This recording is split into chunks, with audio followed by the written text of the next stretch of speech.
All right, episode 4 of the Jolly Chamber podcast, and today we have Hairy Snorlax. How are you, bro? Bro, what's going on? Good, mate. How good's that for an intro? Well, first of all, I just want to say congrats on 600 subs, bro. Killing the game out here. Nobody can stop me now. That's good. You've done that Hey? in. I checked back on your channel today because I thought you've been around for ages. You've only been around for 10 months. 10 months ago was your first video. Yeah, first video was 10 months. I think it was I think I opened my evolutions boxes. So from memory, that was because everyone peer group pressured me. So quick story. Basically, yeah, in the Pokemon scene, right? So I'd go to Woody's. I've been around like the whole live scene now for probably about 2.5 years, and go to everyone's lives, come into yours, come into everyone's, like, and was just an avid viewer. And it got to a point where like I was in a live at Woody's and everyone was like, "You should start a channel," and I was like, "Nah." And they're like, "You should start a channel." I'm like, "Nah." And then Mr. Baboth was like, "Hey, bro, I need you to drop some stuff around." And I was like, "Yeah, cool." And he was live, and I popped my head in and ended up staying for like 10 minutes. And everyone was like cheering me on, like, "Yeah, go Harry." And I was like, "Yeah, cool." And then I bounced. And from that point on, it was like, this internet thing's easy. Like anyone can do this. Look at, and then lo and behold, here I am. Oh God, no more of a lie could ever be spoken. It's not easy. It's horrible. But I actually remember you on that one. Actually, I remember you on the booth. So that was actually your first time on YouTube, was it? Yeah. Yeah, that's my first time ever on YouTube as a speaking part. Yeah. Yeah, the first time I'd ever sat down and got involved with what was happening. Obviously been on YouTube with other things, but not as like a personality of myself. Yeah. And you If that makes sense, yeah. and so straight away you thought, okay, I can do the Pokemon thing. Was Pokemon the number one thing you wanted to do as well? Yeah, look, I think it definitely was. Like, I enjoyed the whole scene. There was a lot of love for it. And there was a lot of cool people, like you meet heaps of cool people. Obviously, that's how you and I started talking, Yeah. and even others like Good Times, Woody, Anime Shed, heaps of guys. So it was cool. And like, you end up establishing relationships with these people over a period of time, and it ended up becoming one of those things where Pokemon was the primary thing. It was like, all right, let's do that. Because at the time I was opening like Brilliant Stars, I opened like 5 cases. And I was sitting by myself, like where I am at this desk. And I was like, I'm going to try and complete this set. And spent a phenomenal, stupid amount of money and sat here by myself for pretty much a 12-hour day, took the day off work and just kicked it. But that was the inspiration. Pokemon was the inspiration. I was gonna say that makes me sick thinking that you opened up that much Brilliant Stars and like how much that is worth right now. Like, do you have It makes me sick too. I was actually looking back at one of the other videos. You opened up 360 packs of 151. Was it 360 Yeah. packs of 151? That makes me sick. Yep. Also, It how many was ETBs is that? Like 30 ETBs. 40. 40 ETBs. 40. Yeah, I opened 40. So that was sick. That was like my first. So just to add some context to that, that was like I'd done 2 or 3. I did 2 Pokemon videos and like maybe 2 Pokemon-ish lives, and it ended up being that I bought myself a computer because like everyone was like, come on, man, do this and do that, and I was seeing like everyone's quality, and it was like one of the biggest things. Okay, here we go. Here's my first nail in the coffin, right? All right. So Rip 'em all, looking mate. at Rip 'em all. everyone's, I know, right? Everyone's quality out there was like, I was watching what people were doing, and it was like, man, his quality's really good, her quality's really good, and then I was looking at others going, like, your quality's dog shit. Like, what? Why? What's like? Are you trying to like up yourself, or like trying to like make it better, or what's the go? So it was like I figured if you were going to be in this space, then you know what, be the best version that you can and upgrade your stuff, do what you needed to do, and that was it. So I went out and bought a computer, bought a mic, we got some lighting, a couple of screens, camera, all the stuff. So it was like get involved. So yeah, my 151 stream was like my first I had all the bits and bobs and had a Streamlabs going on, and Woody helped me out. And before that, I was just doing off a mobile phone, off Yeah. the first couple. But you know, it was we did a massive giveaway where we gave away all of our doubles, which was sick. Yeah. And we got Steve Tarulo won that one. So it was I I had plans, and basically those plans went out the window once the camera went on. And I thought I was only going to be there for like 3 or 4 hours. Lo and behold, 9.5 hours later, I'm still there. So, but no, it was great. I enjoyed it, and yeah, the love for Pokemon is there. Slowly dying. Well, Slowly dying. That's what I wanted to ask you, because you started off heavy, like obviously, like you say, open up 360 packs. That's pretty full on. And then you kind of dipped out and went into gaming almost immediately. Yeah. And why is that? Why? I think the biggest thing is, Jolie, like, it's expensive. Like, it's gotten super expensive, hey? And it's not just that. It's like, okay, here we go. World rant. Like, inflation is just crazy at the moment, you know? Like, and like, if you can tell by the sounds of my voice, I'm a smoker, right? So that's not cheap either. All right, so there's one thing. Wine's not cheap. Fuel's not cheap. Food's not cheap. Mortgages aren't getting any less expensive. So it ends up being something's got to give, and it's a luxury item. So it was like, what have I got that's here that I can continue to still do and make content for people, which was games. So it was the lesser of the evil, as opposed to having a channel where I only went live when I had packs. So I thought to myself, well, in order for something to grow, I need to be consistent. And the only way that I can be consistent is just to make sure that I'm there once, twice, maybe 3 times a week, and build something that is a community, which, you know, and I hate seeing people feeling like they're breaking their back in order just to make Pokemon stuff. And it's like, man, like, don't do that to yourself. Don't put yourself in financial hardship. And, you know, and you see channels die off. Like, you know, how do you say, like, they'll disappear for a month or two, and then they'll come back, and it's like the reception's not there, and you can see people get in their feels, and it brings them down, and then all of a sudden it's woe is me, and it's like, yeah, but the key is consistency. Like, you just have to be there. And you know what? It doesn't matter. Like, if you game, you game. If you don't, you don't. A lot of people in the Pokemon scene game, man. So it's kind of another niche within that life space, which is kind of cool too. I feel like I am directly insulted by everything you just said. Nah, but like, no, I 100% agree, because I'm kind of, well, we've spoken about this as well. I think, like, I'm kind of going through a bit of the same motions right now, where I'm like, well, this is costing me a lot of money. It's not even as cheap as it was like a year and a half ago. Yeah. Like, even like a year and a half ago, booster boxes were only like $150. Yeah. $160. Yeah. And now they're 180. So even just like that little jump is still a big jump. And then packs are $7, $8 now sometimes, instead of $6. You know, even $5. You know, like, so I'm going through the same thing where it's like, well, I want to be consistent, but I'm seeing that consistent money come out of my out of my pocket. Yeah. But the channel's starting to grow a bit quicker now. But the same thing where it's like, I'm like, well, am I really enjoying it as much? Because it's got a lot of money's coming out of my pocket now. And like, the hobby, well, I think the thing is that, like, I've thought long and hard about all of this, like, myself personally, for my own journey. It's got nothing to do with anyone else's journey, but for me, it's like, I find that a lot of people that I watch are either, and this isn't in the Pokemon space, this is just in general, right? So a lot of people that I watch are interesting people. So you know, I either like their backstories, you know, of their life and things like that, and it's like it draws me in to see where they're currently at in life.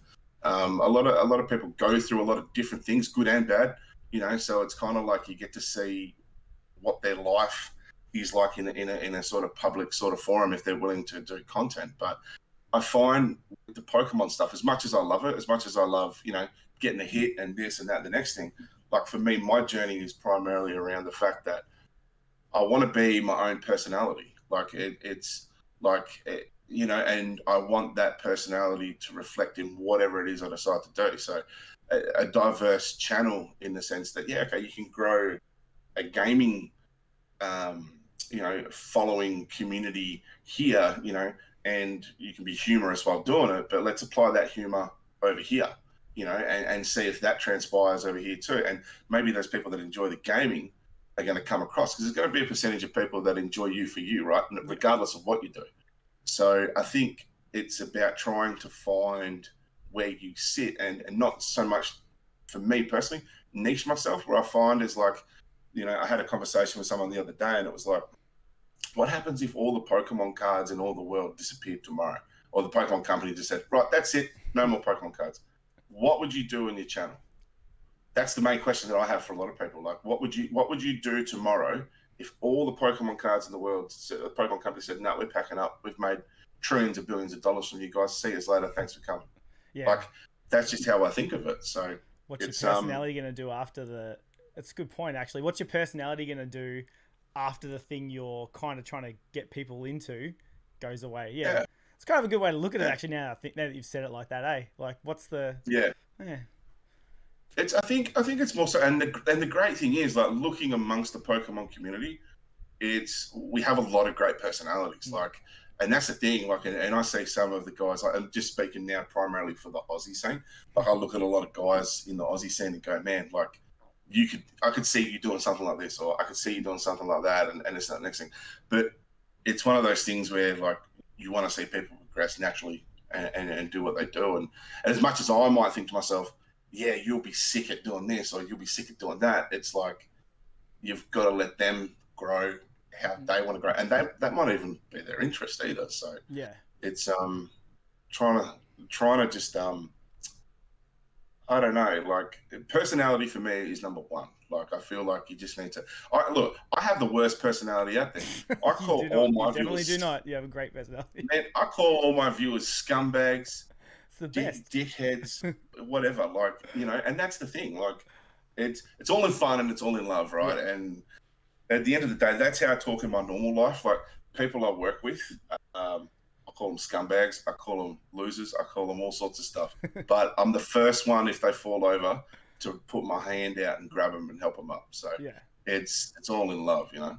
But like you say, it's like the more natural you are. I feel like I've only been doing this for 2 years, but I feel like that's the common thing that everyone sort of keeps saying about everyone. Like, they'd rather see someone be real and swear, and not because they're swearing, but because they're just being themselves. They're not trying to do the... Like we've spoke about this, the full YouTube, where you go full YouTube and you got to put the act on, and you just, you know, people would rather just the real, you know, that's why you've got guys who are in their 30s and 40s, like, opening Pokemon cards and people are still watching, yeah? Like, yeah. As opposed to... Well, that's what I find has happened with, like, Leonhardt, you know? Like, no disrespect to him, and I know how much you love him, right? But it's one of those things with, like, Let's go there. Let's go there. Let's go? All right, cool, we're done. So, it's one of those things with Leon for me. Like, I feel like he's just so far in his own head. Like, he's just gone deep in the hole. And it's like, he's looking at something where he's thinking, like, that's my core audience. That's the group of people that I need to appease. But I feel like there's an essence of something that he forgot along the way, and he just become disconnected, where it was like this whole YouTube thing, you've got to, again, you know, I know you said real, but you've got to be real. Like, there's an aspect of it where you have to be. And if all you have is a persona, like, I am who you see now in real life, like, that's me. So you've got to have that energy when you come and see me, because if you don't, it's going to be awkward for you. Like, because I am who I am. So, well, on the Leonhardt thing, do you think I go back and forth with things like this, because he's obviously gone full YouTube, you know, with over-the-top character, the big, bright edits, and, you know, big personality, right? Which is, just going to say, it's kind of almost unbearable, right? Works for kids, though, right? In theory, you would think it works for younger audience. Is that just what he's going for? He's just gone, put his hands up and gone, stuff it. I'll just go for the young audience. I don't want the older adults. Like, I don't want the... Is that the idea? Maybe... I think... Because what's he got? Like 1 million viewers or 2 million viewers, like, subs now? So whatever he's doing, in the millies. It works. But, like, I think maybe from an adult looking into it, like, when I first got into YouTube and Pokemon, he was one of the ones I sort of saw at the start. And I went back and I looked at his older videos, and his older videos were very, like, low budget. It was just his phone on his like desk for ages. Yeah, he had a lot of really low budget. He had a lot of videos before he even had a second camera. Yeah, Yep. but like you say, there was a long period of time where he was very real and just him, and you could tell he wasn't doing it for an audience. He wasn't doing it for views or likes. He was kind of just doing it just because he was doing it. And then there's that switch that they all sort of go to at some point where it's like, it's almost like someone tells them, oh, you have to do this next to get to the next level. Okay, so let's discuss that on a different level. So when, like, obviously doing music, right? There's one of those things that like PR, right?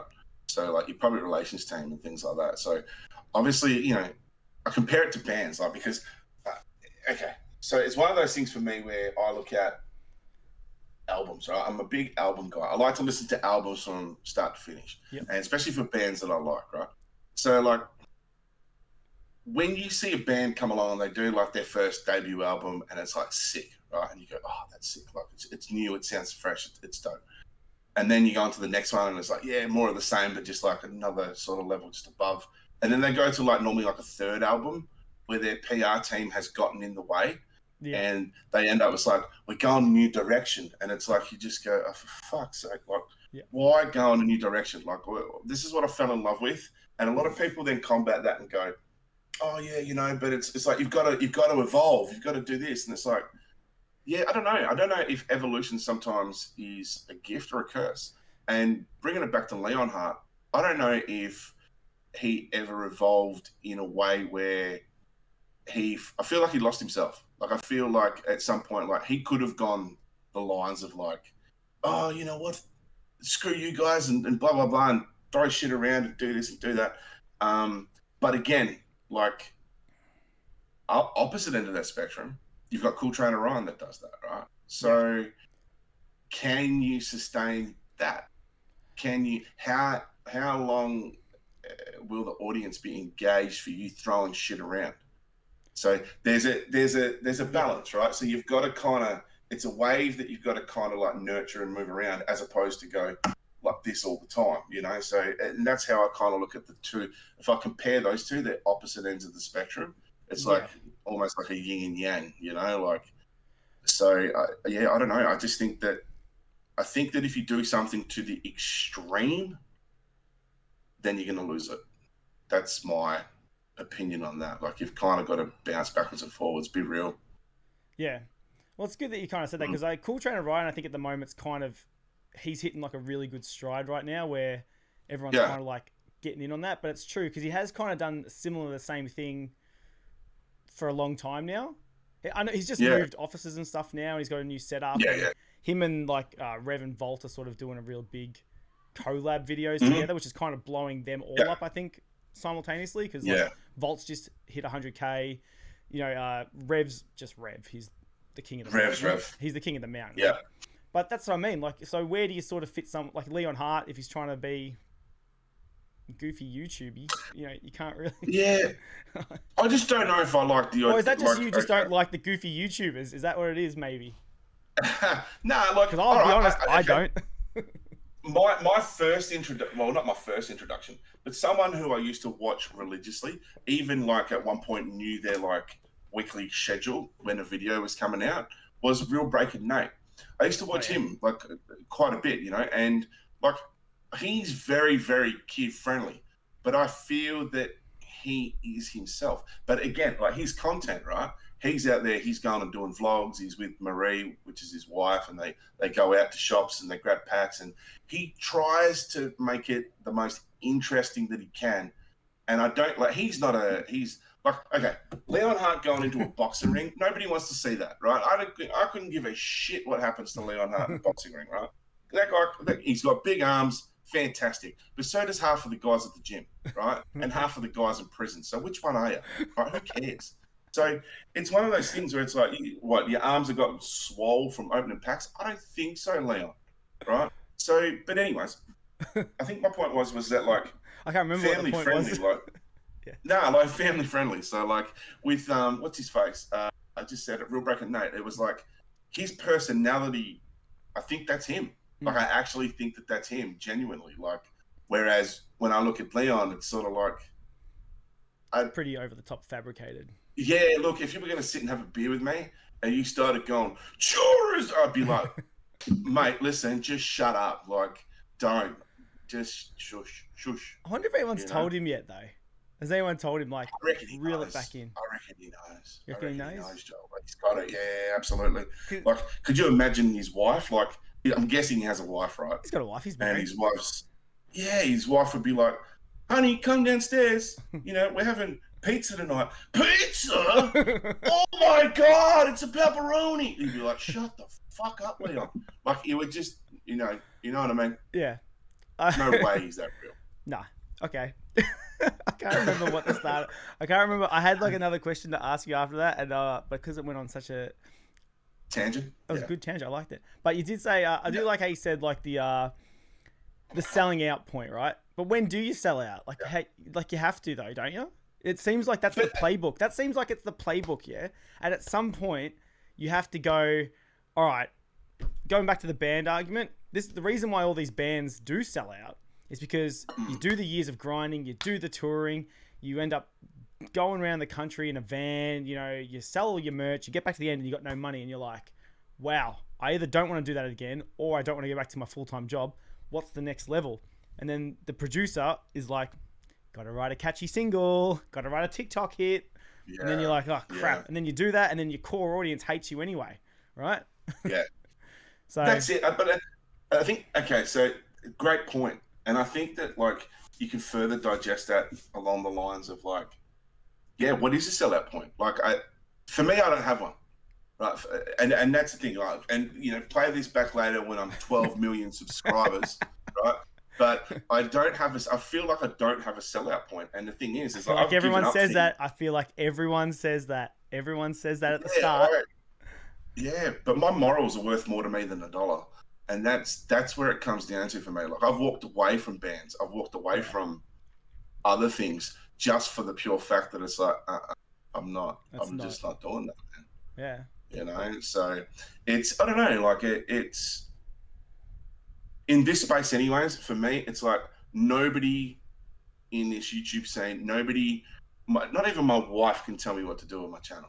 Like, I'll just do what I want. You know, if it works, it works. If it doesn't, if I end up crying in a corner because I'm worried about analytics, then just put me down. Like, don't even talk to me because I'm just not worth the time.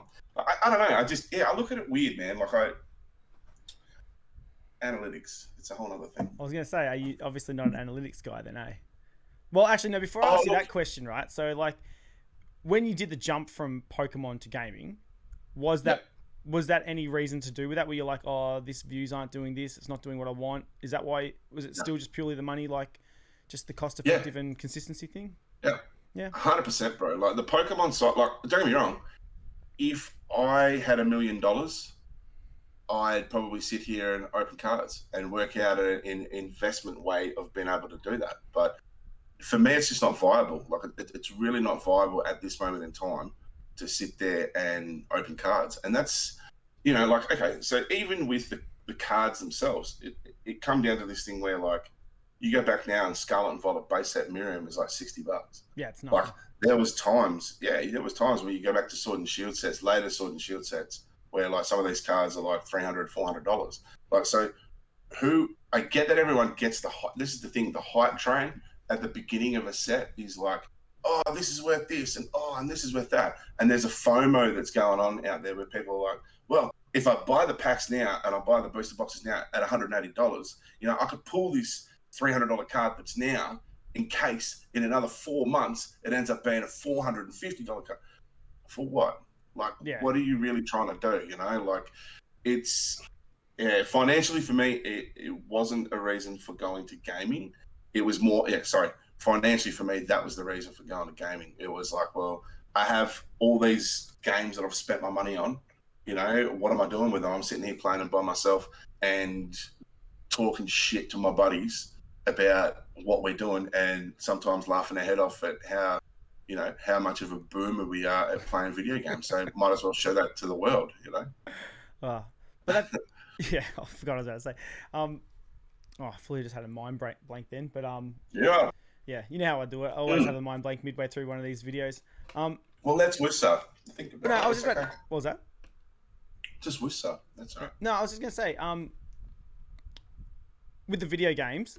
So you've just gone. Yep. Oh, fully forgot what I was about to say, bro. Man, I'm bad at this. I have like full brain fog, eh? That's okay. It's probably my Video years of games. drinking. All right, you cut in on me, and I'll just keep talking. So video games. Go. No, it's a good go, bro. Go. No, you cut in on me when you've got your question back. But like video games for me, like I've always played like first person shooters. So like Doom. I enjoy like Doom, yeah. Old school Doom. Call of Duty is probably the biggest one. That was, I think, Call of Duty Call of Duty 5 World at War was the first time that I got introduced to like online gaming. A buddy of mine was like, "Man, they do this online." I was like, "What? Online? What's that?" And he ended up telling me, and yeah, lo and behold, I think I had like something like 53 days of playtime for Jesus. What was it, online? Yeah, it was ridiculous. It's ridiculous. Is that learning like all the glitches? Is that one of your passions, like gaming? Were you big into gaming prior to making the YouTube channel though? Were you already like gaming like weekly and stuff, like live, not live, but online? Nah, like I'm an addict, Joel, and what that means is pretty much anything that I get myself into, I'm in there 150% until I find something else new that I'm into, and then I'm in there 150%. Yeah. So gaming was the thing at the time where it was just like, just go, go, go, go, go. Music was the same thing. It was go, go, go, go, go. And then it became Pokemon, and then it's been other things along the journey, where to the point where it's like, I'm either all in, or I'm sort of, I wouldn't say it's dead. I still have passion for it, but it's almost like once you understand the whole thing of the game, it's kind of over. Yeah. And you lose that 150% passion. That's kind of where I was kind of half going, right? Sorry, I think I've sort of half got my question back. With like losing the passion, like with the Pokemon thing. Oh, sorry to bring you back. I'll jump back to the gaming in a second. No, you go. But the Pokemon thing, like that's kind of where I'm at now as well, where it's like I've sort of felt like I've done everything I can. I've done the setup, I've done the streams, and I'm kind of at that point now where ripping packs is kind of losing its flavor. Like, you know what I mean? Like it's what's the next step? Like I don't want to go full YouTube. What's your collection goals? I've finished collecting everything I want to collect, and then there's like slabs I want to collect, but then it's like I've sort of stopped doing binders, right? Yep. So like so there's slabs I want, but then there's even a part of me that's like, what do the slabs do? They sit there behind me looking pretty, and what? Like, you know what I mean? Like, oh, you got display at the back there. Yeah, it's like same, right? And there's a part of me that's like, how do I really turn this into content that's even enjoyable? Because there's a lot of really good guys ripping packs, right? There really is, right? And then it's like, when you sort of, like you say, you get deep into something and then you realize how everything works and you realize, oh, everyone's opening packs.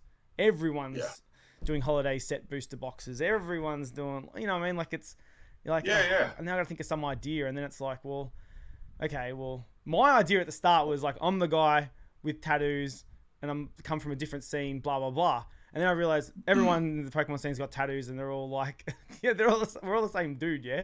Like, Like, I was about 100 Joels, okay. There's not much left that I can do, yeah. So that's where I'm at now. I'm like, well, there's already like guys who do what I do better, like, you know what I mean, like. But there's always going to be people that do what you do better, regardless of how you look at it, right? So like, it's one of those things where you've just got to find something that you and.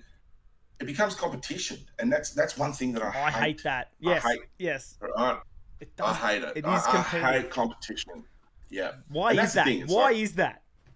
Is it because we're men and we're stupid men, and everything we have to do has to be like the best? Like, is that what it is? We judge success on how we see others. Yeah. I think that's the biggest thing, right? And I think if we started to focus on our own, like enjoy your own successes. Yeah. I think that's the biggest thing that I could say. Like I find, there's a lot of, everyone measures himself against each other. And it's like, yeah, but there's so many differences. Like how can you, like the way that I see it, Joel, is out of all the channels that are out there, mine's the best. And I don't care what anyone says. That's a great way to look at it. Right. And but you have to. 100%. You have to, man. Like if you're thinking, oh man, he's so much better than me, all you're gonna do is bring yourself down. Like all you have to do is just do you, and that's not even arrogance. That's just like self-belief. Like, have a bit of self-belief in yourself to say, look, if I'm going to try this idea, this is what I'm going to do. And if it doesn't get, you know, 1 million views, who gives a shit? Yeah. Like, don't worry about it. Like, did you have fun? That's the main thing that I ask myself. Did I have fun doing what I'm doing? Yeah, I did. And you'll find me too. Like, even when I stream sometimes, when I'm gaming, if I don't have fun, I shut it off. I'm gone. Like, you're not going to hold me, and I'm not at ransom to this shit. Like, I'm just doing me, you know. And if, you know, even if it gets to a point, like, I like Dr. Disrespect, right? I don't know if you've ever seen the gamer, yeah. Right, the doc, right? That guy's just a legend, and it's like he goes for hours upon hours and end, and it's like you look at okay, here we go, gaming, right? Sorry, I'm all over the place. Nah, do it, go for it. But like Ninja, right? Ninja, when Ninja Games, it's one of those things where it's like, who sees Ninja anymore at the level that he was at? You don't. Why? Because he's gotten old. And I don't know, he's only probably like 34, right? Yeah. But my point is, in gaming years, he is old. Yeah. Right? These kids that are 12, 15, you know, they've got they're going to have like weird arthritis when they get older because they're like holding like controllers like this and they're doing, you know. But anyway, it's one of those things where like, he's just old in gaming years, you know. It's like even anything that's a professional sport, you know, 35 is old. Like, you know, you go into football, tennis, you know, besides cricket, you know, you can be pretty old and play cricket because nobody cares. But like, you know, there's plenty of sports where 35 years old is kind of like the cutoff point where you're not past it. You have the passion, I'm sure, but it's like you can't be peak performance at that age. Yeah. You know, so even Ninja falling off, it's like we don't see him much anymore. And when we do see him in clips, he's just whining about the game, and it's like, well, he had a bit of a. It's actually a good segue into this because he had a big not falling out with Twitch. I don't think that's the right word to use, but he was one of the first ones to go, "Hey, Twitch is kind of screwing everybody," like because he was the biggest, clearly, right? He was. Well, he was go to Twitch as a big. Shit, you're right. Yeah, you're right. So, yeah. Yeah, like he was the first one to go to Twitch and a big deal, right? Right, and then he left because he was saying that he got like screwed, and you know, I don't know if you've paid attention to the whole Twitch because like I brought this up a few weeks ago that Twitch is kind of dying now. Like I feel like it's dying. I feel like if you're going to ask me personally, I'd say it's already dead. But it's got its place for gaming, but I feel like YouTube's just taken it over. But even he's jumped ship from Twitch to YouTube. And then there's other guys like Mighty Gaming. He jumped from Twitch to YouTube, and they all said the same thing. They're getting paid way more money to do it on YouTube than they were on Twitch. Yeah, but I think as well, there's contracts that are locked into over on Twitch. You know, once you start to play around at the bigger levels, whereas I think YouTube essentially gives you the freedom of doing what you want to do, and then like, obviously with brand ambassadors and things like that you can sort of go down multiple lines. You know. I don't know if Twitch has certain caveats around certain things like that. So I'm not sure how the pay structure on Twitch works, but it's kind of confusing. Have you ever gamed on Twitch, or have you just done straight on YouTube? Yeah, straight on YouTube. I've got a Twitch account that I use to go and watch stuff on Twitch. You know, like my friend Ghost Tax Gaming. He's just gone over. So interesting you say that. Like, he's on YouTube, has been on YouTube for a while, but he's on like 4,000 or 5,000 subscribers, and he's gone across now to Twitch. He's been on Twitch before. He used to game on Twitch, but now he's primarily setting up his home base over on Twitch. Really? So the only reason I go there is just to watch other people. I've never streamed on Twitch now. Yeah, I haven't, because I streamed on Twitch first, and I didn't really have much success. I didn't see much of it, but then like YouTube, I felt was a lot of people were jumping over to YouTube anyway. But and like Twitch was always for gaming, and then it became something bigger. And there's other things obviously you can do. It's just a streaming platform, really. You can stream whatever you want, but it kind of just, I don't know. I feel like it's just. I heard too many people were getting off it purely for the money reasons, and they're people who are obviously bigger and are making real money, and they were all saying there's just more money on YouTube. So it's like, well, you kind of got to follow the big dogs in a sense, don't you? Like if those guys are millionaires telling you not to be on that one, you know. Yeah. Well, all you got to do is look at their live chats. Like I go across and I look at the doc sometimes, and the doc, like Dr. Disrespect, is on like 25,000 viewers. Is that on Twitch? Once 35. No, on YouTube. YouTube. There you go. Yeah, 35k viewers. what's it called, concurrent viewers just sitting there. It's like, man, like the doc's a monster, Yeah. you know. But I don't even know if I don't think he cross.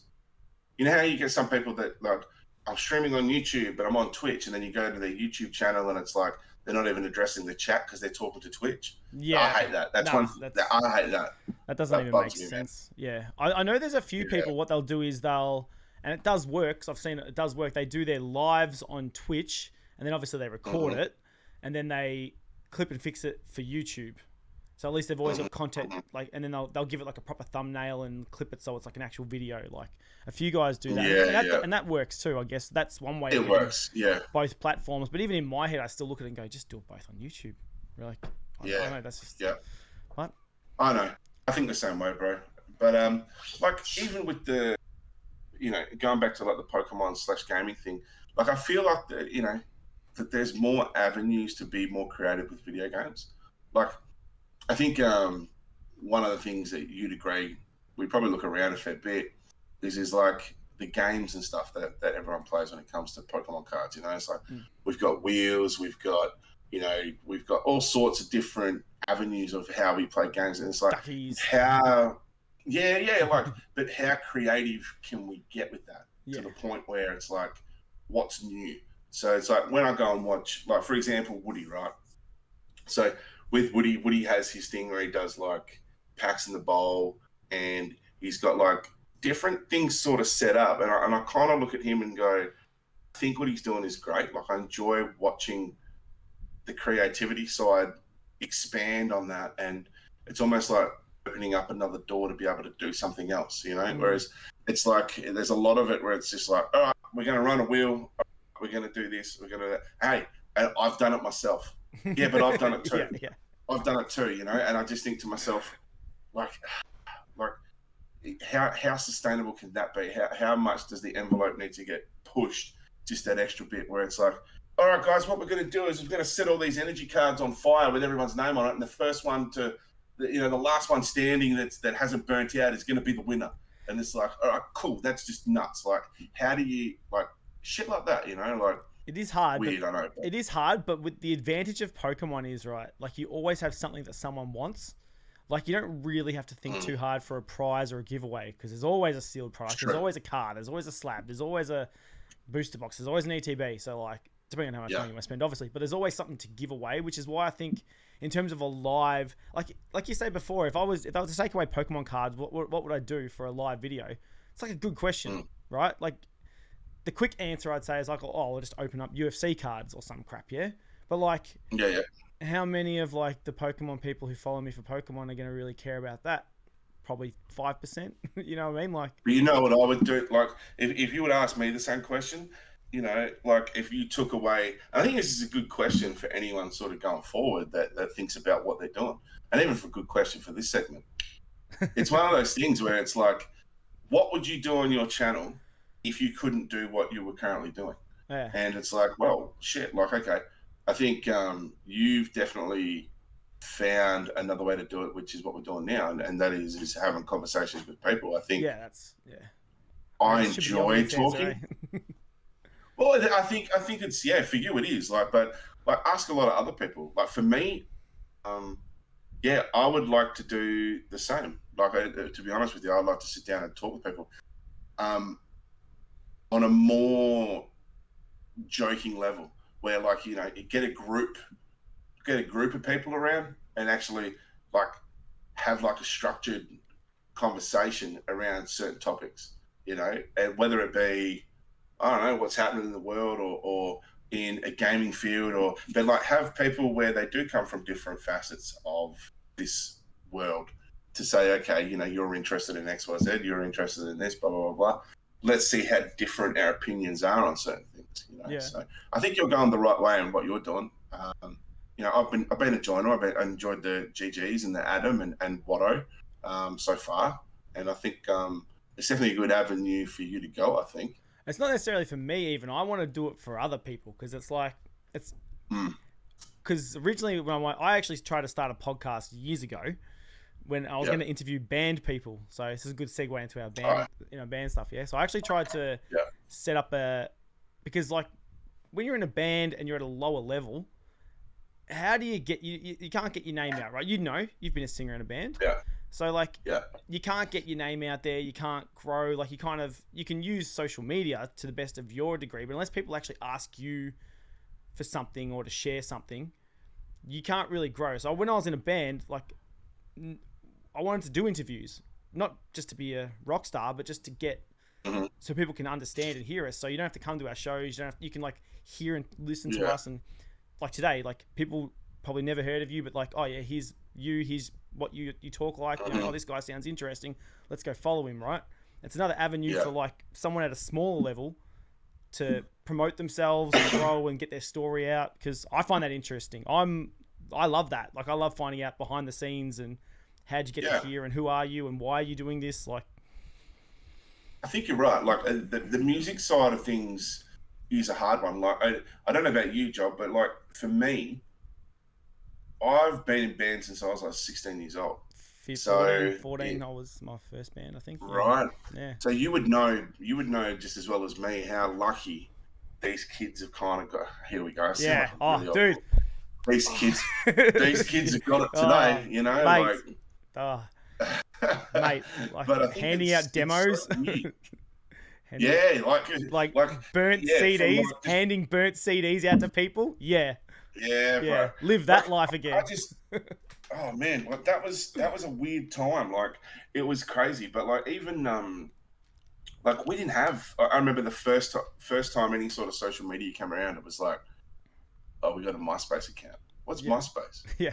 And it was like, well, you can put. It's so good, man. It's like the latest thing. Like, you know, you can put like new songs on there. You can do X, Y, Z. You can, and it's like cool. And we can put photos and so it was like we did all that and we put them. Well, it's no longer there. So good luck. I think trying to find it, but it was one of those things where it was like that was the only thing that we had as far as like being able to market primarily ourselves. Like any form of marketing beyond that was like we had to get other people involved. You know, we had to speak to promoters. We had to try and network in those circles, and to some degree we did. You know, but even still, like it was just the tip of the iceberg. You know, like it's crazy. I still remember like pre-MySpace. And MySpace was what, 2005? I want to say. Like, yeah. So I was in a band. I was in bands in 2001, pretty much all the way. I was in through high school. Like I was in multiple different bands all the way through. But then like 2003, 2002, I think 2003 was when I joined like a band that was probably going to go somewhere. I say this, I over exaggerate this, yeah. Like the band, of course. we're all teenagers and we drink. All do. Yeah, we're all teenagers. We're all drinking and we're all partying every night. We weren't going nowhere, but like the only way we got other gigs was from doing gigs, because we would do a gig and then someone would see us and go, "Hey, we've got another gig lined up. Do you want to do this? Oh, okay, cool. Oh, you did really well at this one. Can we get you to come back and do this one again?" Like now it's people will see you on Facebook, check how many like followers you got, check your YouTube videos, and then that's where it kind of was when I left at the end. Like that was like 10 years after that. But it was just, there was like a time where we literally had to print flyers. We only did it once, but we actually printed flyers. And I'm like, who the frick would even do that now? Yeah. You just post it on your Facebook page, you put it on your Instagram. It's like, that's how like DIY it was at that point. Yeah. Like that grind was real though. Like bad. That grind was real, man. Bad. Okay, I'll tell you a quick story. Yeah, I'll tell you a quick story. This is a real life thing, right? So I was how old was I? I was 16 years old. And my parents were like, all right, we're packing up and we're moving to the UK. And I was like, huh? Like, what do you mean moving? No, we're leaving. Like, I was like, oh, righto. So anyhow, got to a point where my mates were like, bro, we need to throw a going away party. I was like, you for real? They're like, yeah, we need to throw a going away party. There's, who was it? It was, Toe to Toe and 28 Days. Oh, nice. And, what was the other band called? They were playing locally, right? And so one of my goofball mates that had his own house with a shared house with another dude and another dude, was like, bro, going away party, we're doing it. You know, what we need to do is we're going down the library. We drew up the directions and like a little mud map to where, like, this is before you could get like Google Maps and all this sort of stuff, right? Little mud map to where his house was. We printed out 1,500 flyers and we took it to this concert and we basically handed it out to everyone, right? And that was it. My going away party, we had the police helicopter come to a house in like in suburbia, right? Where the backyard was full. The riot squad was at both ends of the street. And basically they tried to march us all out one by one. That was my going away party. I made it to the news, and I was no Corey Worthington, but I tell you what, I made it to the local paper. Everything, man. It was funny. That is proper rock star stuff. That's awesome. Bro. And we played there too, so it was sick. Oh, did you like play like a backyard gig? Oh man, I miss backyard gigs. Do you know what we didn't do? We didn't tell the neighbours. Oh yeah, that's why. Yeah, they play like 300 kids in the front yard, like just panicking. Yeah, man. Oh yeah, it was nuts. Them's were the days. So, what was your band called? If you want to say. So I was in a band called Screams for Dylan. Right? Who was like, Dylan? So, all right, here's the story. The story goes as this, right? It was, we'd all so the guys in the band had, I suppose you could sort of say, done previous things, right? Like we'd played in other bands, like, but we all sort of knew of each other, right? And like one of our things that we were into was Bob Dylan. Like it was quite like as an artist, Bob Dylan, and we sort of understood a bit of his music. You know, like if you don't know who Bob Dylan is, he's probably a bit revolutionary as far as his time goes for his music that he put out there. You know, it's pretty old school kind of music. But one of my friends, yeah, big time. You know, like one of my friends in the band, his father was a massive Bob Dylan fan, so he knew a lot about Bob Dylan, and he was a guitarist. And basically, it was a story of that. I don't know if you remember, but Bob Dylan used to be like a folk kind of singer, acoustic guitar, you know, all that sort of stuff. Would rock up and do that, and it got to a point where, obviously, when Jimi Hendrix and that came around, it was like the electric guitar was starting to like really come into its own, right? And Bob Dylan did the thing of, he went across to that and tried to do the electric guitar, right? And he still played guitar. I'm not saying he couldn't play guitar, but it was like his sound and his core audience, right? And his sound was primarily based around what he was doing with his folk kind of songs. So when he rocked up with his electric guitar, he got booed, he got hissed, he got, you know, this is shit, you know, throwing popcorn and rotten fruit in him, whatever they did in those times. And, you know, he basically walked away from it and reassessed his whole career. So it got to a point where he decided he was going to play a show. Everyone was all pissed off. And he was like, all right, I'm going to do this show, blah, blah, blah. It's all new stuff, doing this, blah, blah, blah. Everyone's like, nah, it's going to be crap. So it ended up being that he came out, he played the show. He was by himself because he had a band at the time, or when he had his electric guitar. And he ended up coming out acoustic by himself. And the headline in the paper the next day was Screams for Dylan. And that basically took us around full circle, where we sort of looked at it and went, you know, you can essentially be in different bands, you can try new ideas, you can try different things, but there's nothing like doing what you want to do. Yeah. And don't follow a trend of what other people are doing, and, you know, do something that's original to you and what you enjoy. Music's notorious. There you go. That's good. That's a good way to get a band name, eh? Yeah. Yeah, so that's where it came from. Yeah, and how long were you in that? Story, but... No, it was good. How long were you in that band for? I was probably in that band for about 4 and a bit years, I would say. Nice. Yeah, probably about maybe 5. I'm not too sure. Good dudes. Did you got any albums? Yeah. Yeah? Are they on Spotify? Yeah. Nope. Ah, damn it. That was back before Spotify was a thing, bro. Like, I've got this is ancient, right? But I've actually got hard copies. Yeah. I've got hard copies. CDs, obviously, we sent them off to like a distributor, printer. We got them all printed up. We got the covers made, the whole lot. So Yeah, nice. yeah, I think we spent quite a bit of money. You've recorded, Yes, so my stuff's on Spotify. you would know what it's worth. Yeah. Is it? What's yours on Spotify? I don't know if I want to say because I hate the singer so much, and he's the one who put it up, so he's making all the bank from it, eh?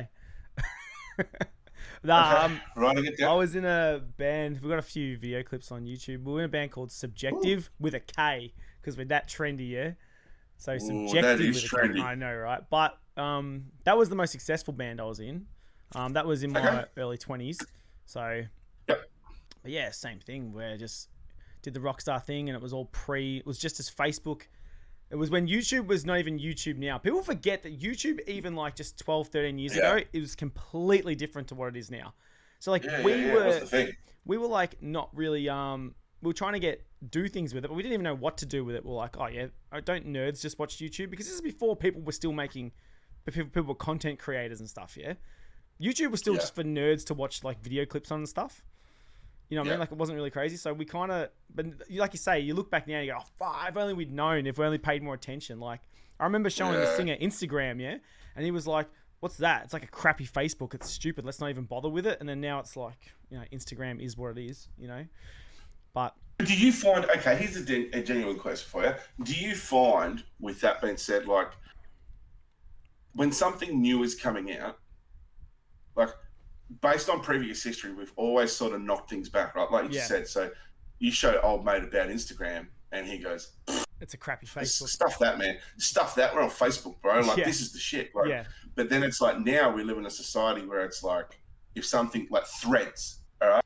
Threads came out, and everyone was like, gotta get on. And like, the funny thing that I see is that everyone's wanting to make sure that they're on that wave as it happens. Right? You kind because of it's like the next thing to blow up, right? Yeah, but why though? So I thought the same thing went. So I was against TikTok, which I still am. I hate TikTok. I think TikTok's junk, and I'm like too old for it, in my opinion. You know, I'm not their demographic.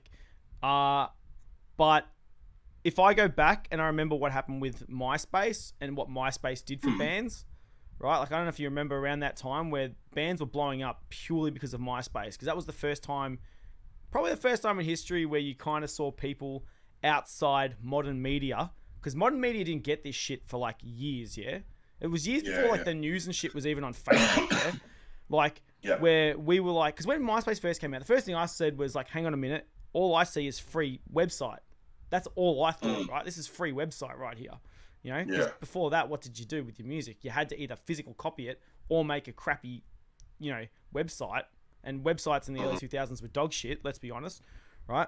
Yeah. So when MySpace came out, like, oh, right, sweet, this is free, and then what? I can meet other people in the scene. I can meet other people wearing eyeliner. This is awesome, you know what I mean? Like, you know what I mean? Like, but it was, you could find people who were into your shit, like, and I was like, this is like free this, right? So that was awesome. And then Facebook kind of did the same thing. Facebook came out and it was like, oh, wait a minute, we can have band pages. And I don't know if you remember Facebook, when Facebook first came out, it was like, it was like you used to follow a band or like a group. It wasn't the same as it is now. It was real chunky. People forget that Facebook was very clunky back in the day. The same thing.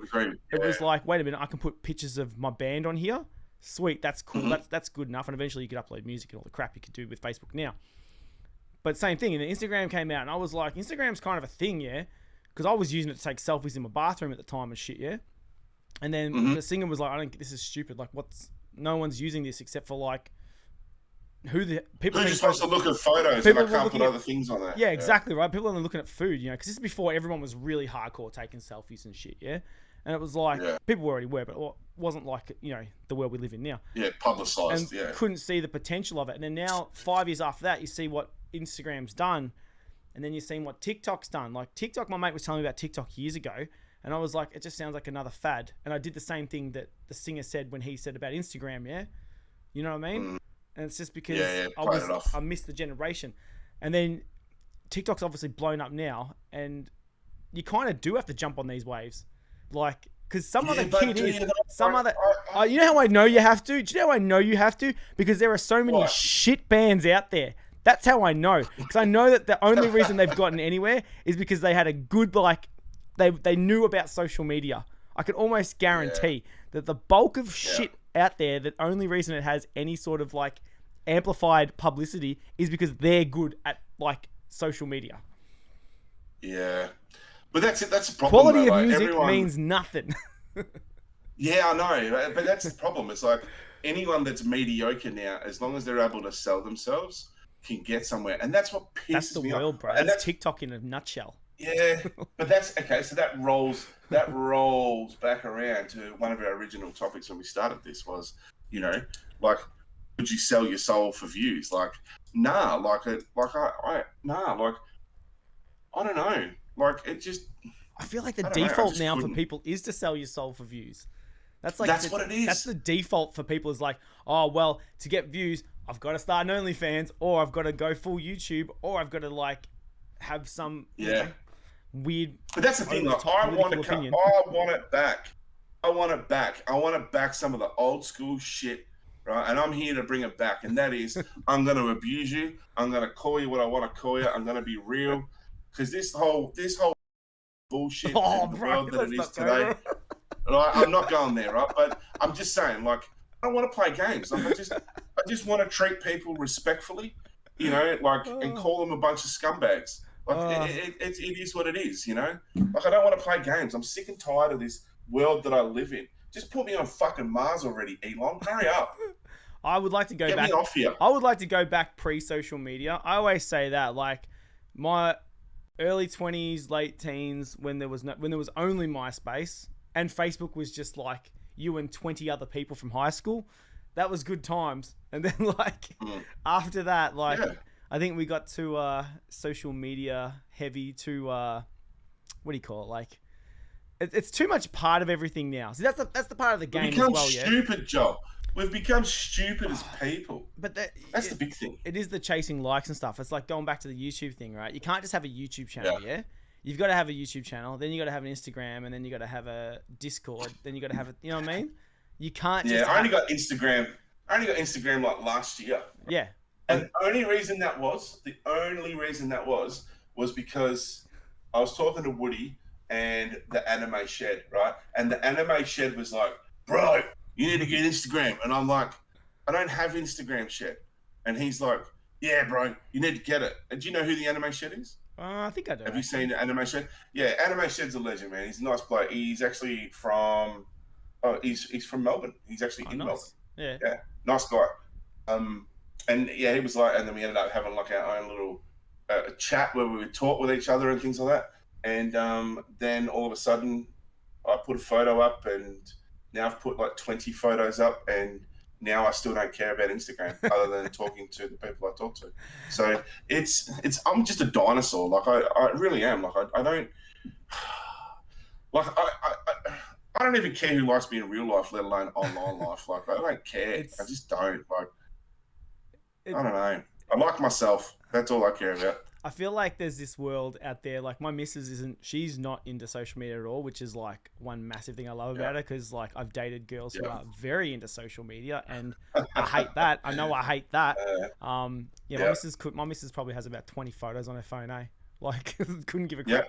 Right? Doesn't post nothing. Doesn't even post photos of the kids, nothing like that. But I feel like she's like, sometimes I'll think that she's missing out on the world, and other times I'm like, nah, she's not, Like she's got way less bullshit. We want to keep you as a sheltered treasure. Let's keep you as a sheltered treasure, and I'll feed to you what you need to know about the YouTube and Instagram and all that bullshit. Love you, just be happy. And that's what, But see, I hate that, right? Even without wanting to know, because I always go through these phases, right? Like this is, I don't want to get too political, but like middle of COVID, we're all stuck at home. We all got real political, right? Everyone, okay?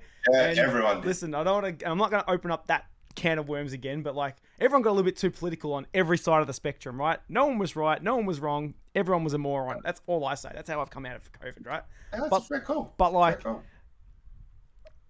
so since then I've tried to like, okay, I don't want to see any political things in my feeds at all. I don't want to know. Like, I don't want to know about people's opinions on anything, right? Just show me stupid Pokemon cards and people collecting toys, and like, you can't avoid it still, right? Something seeps through, right? And then you'll accidentally watch it for 20 seconds, and the algorithm goes, oh, turns out you like people who punch kids. Like, it's like, what? Like, and then a bunch of your videos will be like, just like really crap. It's like, you're like, what? Like, and then I laugh. I have a little the thing when I algorithm is, laugh at oh, watching kids fall over.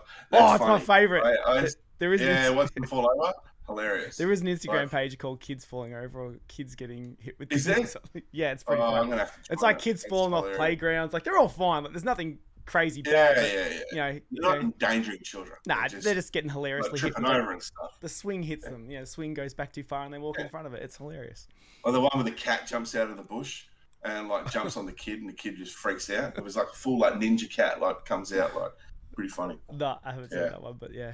That's pretty funny. But the social media's terrible. The world's a terrible place. Yeah. All the above. But look, there's still YouTube, and YouTube makes it fun. And that's the whole point is that in a roundabout way, is that no matter what happens out there in the world, right, you've still got YouTube to come and have fun. And that's the whole point. And I think that sums it up for me around the YouTube thing where, you know, that should be a fun place. And that should be where you want to be able to come and have a good time, whether or not you are someone who's creating something for other people or you are someone who's just coming past to view and enjoy it. Nobody wants to come past and watch you get political or, you know, get super deep in a certain subject unless you're making lighthearted fun about it. And I think that at the end of the day, it's very much like one of the big things for me when I look is comedy, right? So like how much has comedy been under attack in the last couple of years, right? And it's like almost like a lot of these guys that are comedians and stuff like that, that's their job. Their job is just to say risque things that are going to make you go, ooh, you know, like a good joke to me is something I go, ooh. And if I make the hoo-hoo noise, then I know it was a great joke, right? Yeah. Because I'm thinking to myself, there is a group of people somewhere that are getting offended by this right now. We just don't know who they are yet, but they are coming to us very shortly. And that's the great thing about comedians. But I just feel like humor's under attack. And I don't know by who, and I don't care by who, but it's just that kind of thing. You can pin it on whatever group you want to pin it on, but it's regardless. People just need to laugh and have a good time. And you can laugh at the expense of others. You know, that's why I even like laughing at myself. Like, I'm a 40-something-year-old, grey-bearded, fat, tattooed dude that does YouTube. I mean, look, if you can't find anything, if this is the most interesting thing that you can find when there's like trillions of videos out there, I mean, God bless you. Yeah. You know what I mean? Like, you're a real one. So, I don't know, man. Like, YouTube should be fun. YouTube should be fun. I feel, you know, people that are creators get too embroiled in it. And, and I think even the guys that are doing it themselves just need to lighten up a bit. Do you think that just goes back to the creator competition? Like, where just a natural competition? Yeah, but what are you competing against? What are you actually competing against? It's true. Like, that's one thing that sort of I try to tell myself. I've been trying to tell myself that for a few years, and I always like fall out of it. The idea is like, you shouldn't be jealous of someone. You should be inspired by someone. Like, change the mindset. Like, if someone's doing better, don't go, oh, why is he getting that? Or not even like, what? Oh, that person's only getting that because of X, Y, Z. You should be like going, okay, how do I do that? How can I get to that level? You know, let's put it this way, Joel. Like, the only reason that I'm here is because all you guys inspired me to be here. So, like, watching you, watching Good Times, watching Adam P, Woody, Babooth, the Anime Shed, Pokemon Shed. Like, I could go on. The list is endless, right? With all these dudes, Swadsy, here we go. Well, Swadsy's a whole other thing. But anyways. So, Swadsy's a whole other thing. No, I love Swadsy. I love Swadsy. But, yeah, look, talking about all these guys, it's just like they're an inspiration. They're an inspiration to get behind and be a part of it. Like, especially when you see some of the things you go, oh, you know, like, oh, I wish you would have done that, or oh, I wish you would have done this, or oh, that would have been better doing this. Yeah, it's all good to be an armchair critic, but get involved. Like, do it yourself and see how hard it is. Yeah. Because you're right. That's like, one thing is for me, it's easy for me to turn it, and this is what I said at the very beginning of this was, YouTube's easy, right? Because I can turn on the camera, I sit here, I can waffle on for weeks, and I can turn it off and walk away. But the thing is the mechanics behind it is, you know, okay, I want to do a thumbnail. I want to check this, but I want to also not just run the same thing, but advance myself every couple of weeks where I'm adding something to either Streamlabs, or I'm thinking of a giveaway that I want to plan for later, or I'm trying to reach a hurdle where I'm trying to get to my memberships, or I'm trying to. So there's so many behind the scene mechanics that you're working on. That there is what doesn't make YouTube easy, and I think a lot of people fall victim to that, and it's like, but they also fall victim when they go back and look at their analytics and go, oh, you know, I've seen such and such I'm just picking on something, right? Like, did an Evolving Skies video, like, and say Evolving Skies is popping off right now, it just came out, right? Evolving Skies, and, you know, he's got 400,000 views and he's only on 1,200 subscribers, and I'm on 4,000 subscribers and I only got 750 views. It's like, yeah, but what's the outreach? What's the comparables? Like, there's so many different things that everyone beats themselves down. Like, everyone's always beating themselves down, going, I'm not good enough. Like, it's this guy's doing better than me, and it's like, you're not even jealous of them, but you're doing it because you're looking at so much content as someone who is a creative person that wants to look around and try and make things for yourself. You end up beating yourself down as opposed to lifting yourself up. Yeah. So, you know, I feel people need to do more of that and just lift themselves up more and be satisfied. This whole thing with like 3 thumbnails, like, you know, you can do things and it's like, okay, we're going to change the thumbnail and do this and do that. It's like, I find that so self-destructive in the way of like, just be satisfied. Like, you know what I mean? It's like, I'm going to do this. I'm going to change this thumbnail and do this. We're saying Leon Hart. I think he had like, I think it was like 20 thumbnail changes within like a couple of weeks. Really? For like one video. He had 7 in the one day. Yeah. Right? Nice. Because it wasn't popping off the way that he wanted it to pop off. And so he was like, it's got to be the thumbnail. No. People are just not interested right now. Yeah. Or that was last week's topic and you've done it this week and you've missed the boat. You've you know, but even if it is last week's topic, how do you bring it back to make it this week's topic? That's your job as the creator dude to do that. So what are you doing to make it different where it's different from last week? And if you're the biggest thing in the scene, shit, we should have heard from you last week. You know, like, what are you doing it this week for? You know, so I don't know, just lots of little things that I think of, but I would like to see everyone around the YouTube scene lift themselves up more. And I mean that in a sense of like, be happy with where you're at. I think it's actually kind of, like you say, destructive to watch too many big YouTubers as well. I think that's something I kind of try to remind myself. It's better to watch, you could disagree with this if you want, like more people around your level. And then if you're going to watch bigger YouTubers, go back and watch their first videos. I always say this, go back and watch the first videos because a lot of them started at the bottom too. Like, they were crap for years, you know what I mean? Like, Leon Hart's a good one as well. Like, he had hundreds of videos before he was even doing anything good, yeah? But, yeah. And like... Can I say something controversial then? Go. Okay. So maybe controversial, maybe not. But all my buddies in this scene, right? I watch everyone's stuff. So, but I don't watch everyone's stuff for ideas, right? Okay. I watch everyone's stuff because I support my people. So the thing is like, it's that old homage for me of like, don't forget where you come from. Yeah. You know, don't forget the people that supported you to get there and things like that. So I'll never forget who the people around me are and who supported me and who's been nice to me on the journey, who's been an absolute scumbag, who's been what they've been, right? So for me, that's how I look at it. And regardless if, you know, you're on what, 6K view subscribers, yeah. You know, Woody's on 2K, you know, I think Adam P's reached 3K. Like, I don't like, none of that noise means anything to me, right? I just support these people because I like them. Like, and I think that what they're doing is good. And other than that, that's the only reason that I watch them. The people that I watch, if I want to improve myself, are the people that are sitting on the 25K, you know, 50K.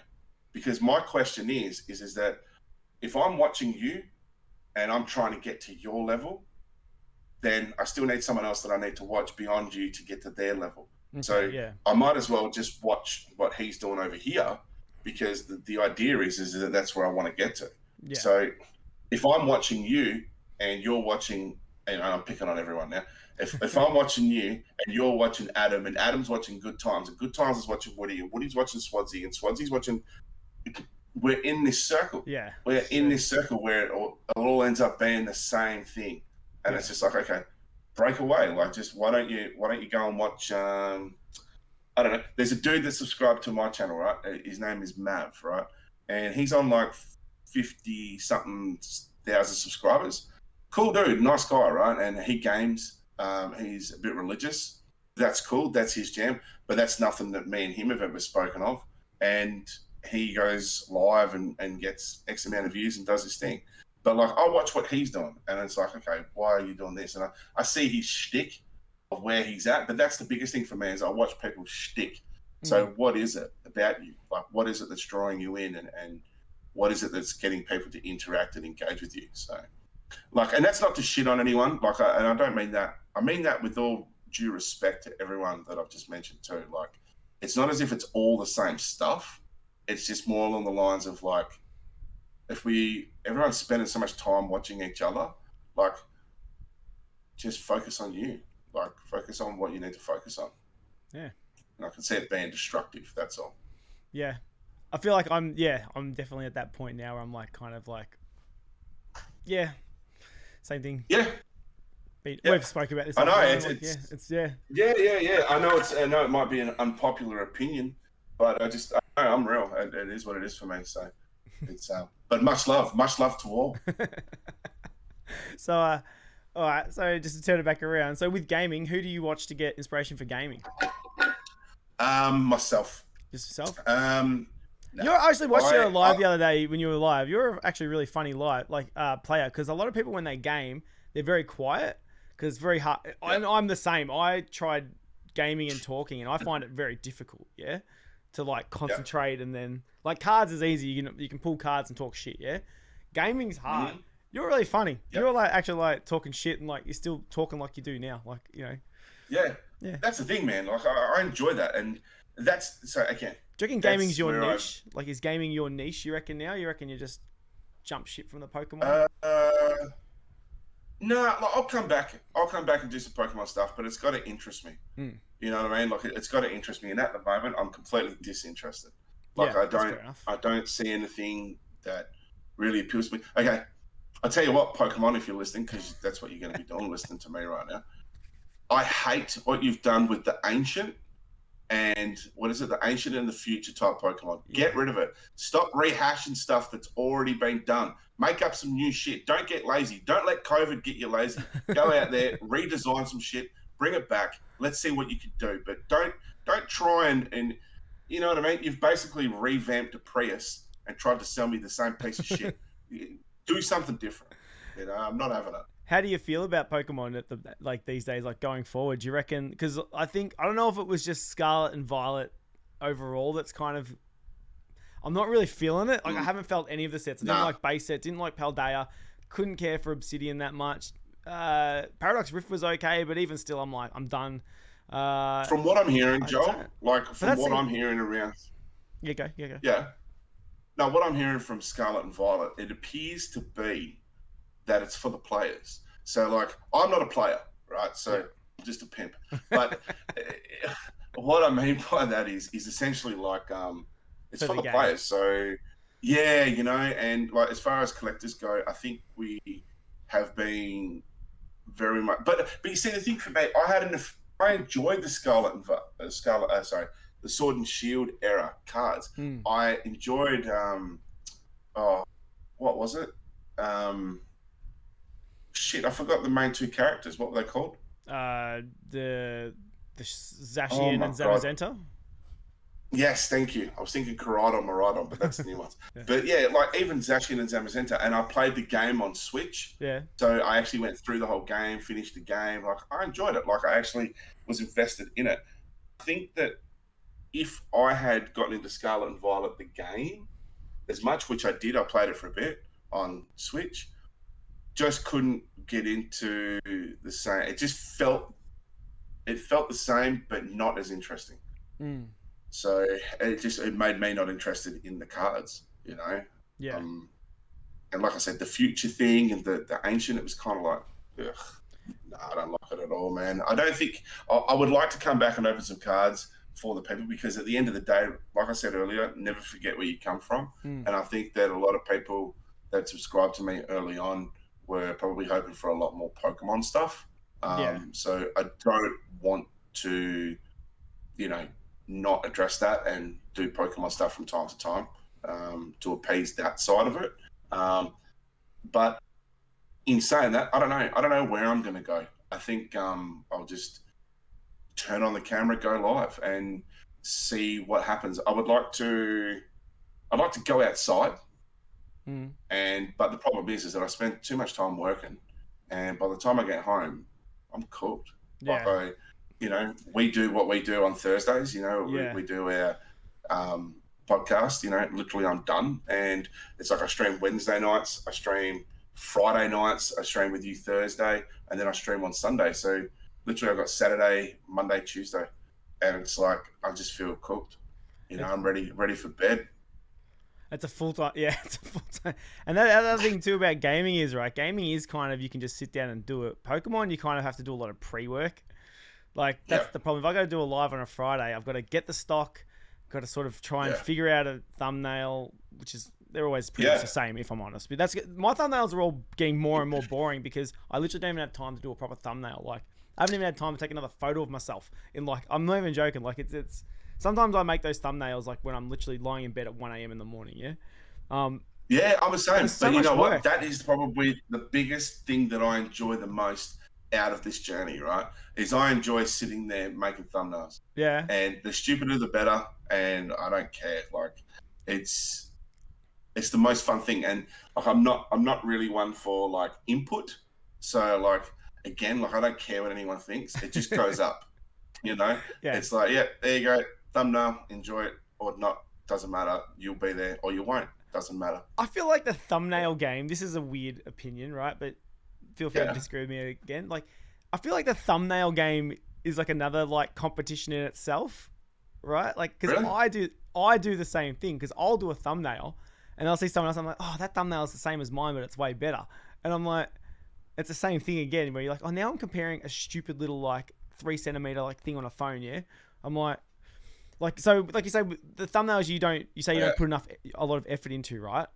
But then the results are people are still watching. Yeah, you've still got that same core audience, like, and then all the Pokemon thumbnails. Sorry, I'm going to offend everyone. They all look the same. Everyone has the same thumbnails. All their thumbnails look the exact same. Like everyone uses the blue background with us looking shocked, holding the product. And it's with the gaming, you can kind of do a little bit more with it. I feel like you could do a lot more with a thumbnail. But that could just be my non-creativity as well. That could just be I'm not very... But it's you can make it, the cool thing about I think gaming thumbnails is that you can make it relatable to what you're doing. Like my I've enjoyed doing my Call of Duty ones at the moment, where it's sort of like Tropic Thunder. And using like scenes from Tropic Thunder and applying it to Call of Duty. Just putting my head on them, and like putting some Friday's one that just went was my friend Chris, who's a real life homie, and you can't get a decent photo of him anywhere. So that's why his head looks so mushed in the last one that we've just done. But just things like that, it's like that's enjoyable for me. And I sit back and go, you're an idiot. Send, like it's just great, man. Yeah, that's it, and I never take it seriously. The only thing I would say that I take seriously is being consistent. That's the only thing I take seriously out of all of this. You've done really well at that. You've done really well. Consistency is key. Like it's and I think I'm the walking proof that, like, I'm the guy that hangs out heavily in the Pokemon community that essentially has started to grow in the Pokemon community. I would say this: my first 300 subscribers is due to the Pokemon community, right? And even more so, probably let's call it 400, right? So let's be real. So I would say 400 subscribers is came from the Pokemon community, and my last 200 that I've got, I would say that's just me grinding, playing games, doing what I'm doing and attracting that audience as well. So will that overtake those guys at some point? I'm not sure. Like, will I stay on 600 forever? I mean, who knows? No, But you jumped up it pretty doesn't. quick. You've jumped up from 500 to Oh. 600 pretty quick. So here we go. So for the man that doesn't worry about statistics, here's a statistic for you, because I still read them. Yeah. I still read them. I just don't get in my feels about them. Like, Yeah. I think I'm averaging 50 a month, 50 subscribers a month. That's good. Over the last few months, which has been pretty consistent. But again, 2 nights a week streaming, regular Wednesdays, regular Sundays, consistency. And that's the only thing that I can attribute it to, like, is being consistent. And I think that's the mark that a lot of people miss. And when I say game, like, I notice a lot of gaming channels, even within the Pokemon community now, like, a lot of people are steering away from opening packs. Like, and I'm not talking just our guys, right? I'm not talking Aussies. I'm even looking over at America. Like, America, there's a lot of guys that were doing Pokemon channels that are on like 3,000, 4,000 subscribers that are doing gaming nights more so now than opening packs, because same adage, you know, it's like, it's too expensive. It's just too expensive right now. And but I like my I would hope to, well, they would hate to hear me say, but I like my community. I was going to say they would hate to hear me say that I hate my community, but I like my community that I've got going over there, and everyone comes, chills, plays. Some of these guys, we have the same interest of Pokemon cards. Some of the guys that I play with don't stream. Some of the guys that I play with do stream.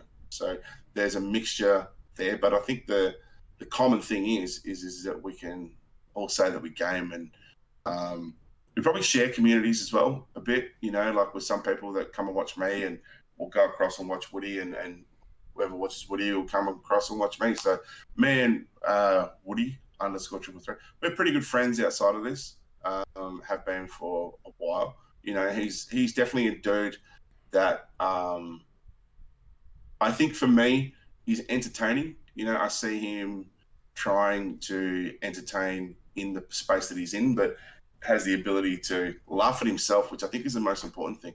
And that's something you do pretty well too. Like, those that laugh at themselves, I think, are going to be stronger over time in this space. Yeah. Because if you take yourself too seriously, then I think there's a space for hurt. A space for hurt. Well, a space for hurt, you know? I try to think about it in like the sense of, it's funny you say that, because I thought about this recently, actually. Like, I was like, oh, do I really want to? Because I didn't know that Cool Trainer Ryan had a thing against Leon Hart, right? Because I was ripping on Leon Hart like ages ago, right? Because I came to the same conclusion that I think most people come to, and I just said it live, right? And then I found out, like, you know, I always rip on Premier Pokemon and, you know, Ando. And it's all, like you say, it's all in good fun. It's all in fun, right? Swansea. Swansea. Swansea, I just like, hey, Swansea actually is a good dude. I just like hanging shit on him because he's like, 100%. He's in the chat and he's like hanging shit, right? But like, I don't know Ando. I've never spoken to him, but like, it's fun to hang shit on these people I've never met, right? Because I don't care. They got 2 million subscribers. You know, they'll be fine, yeah.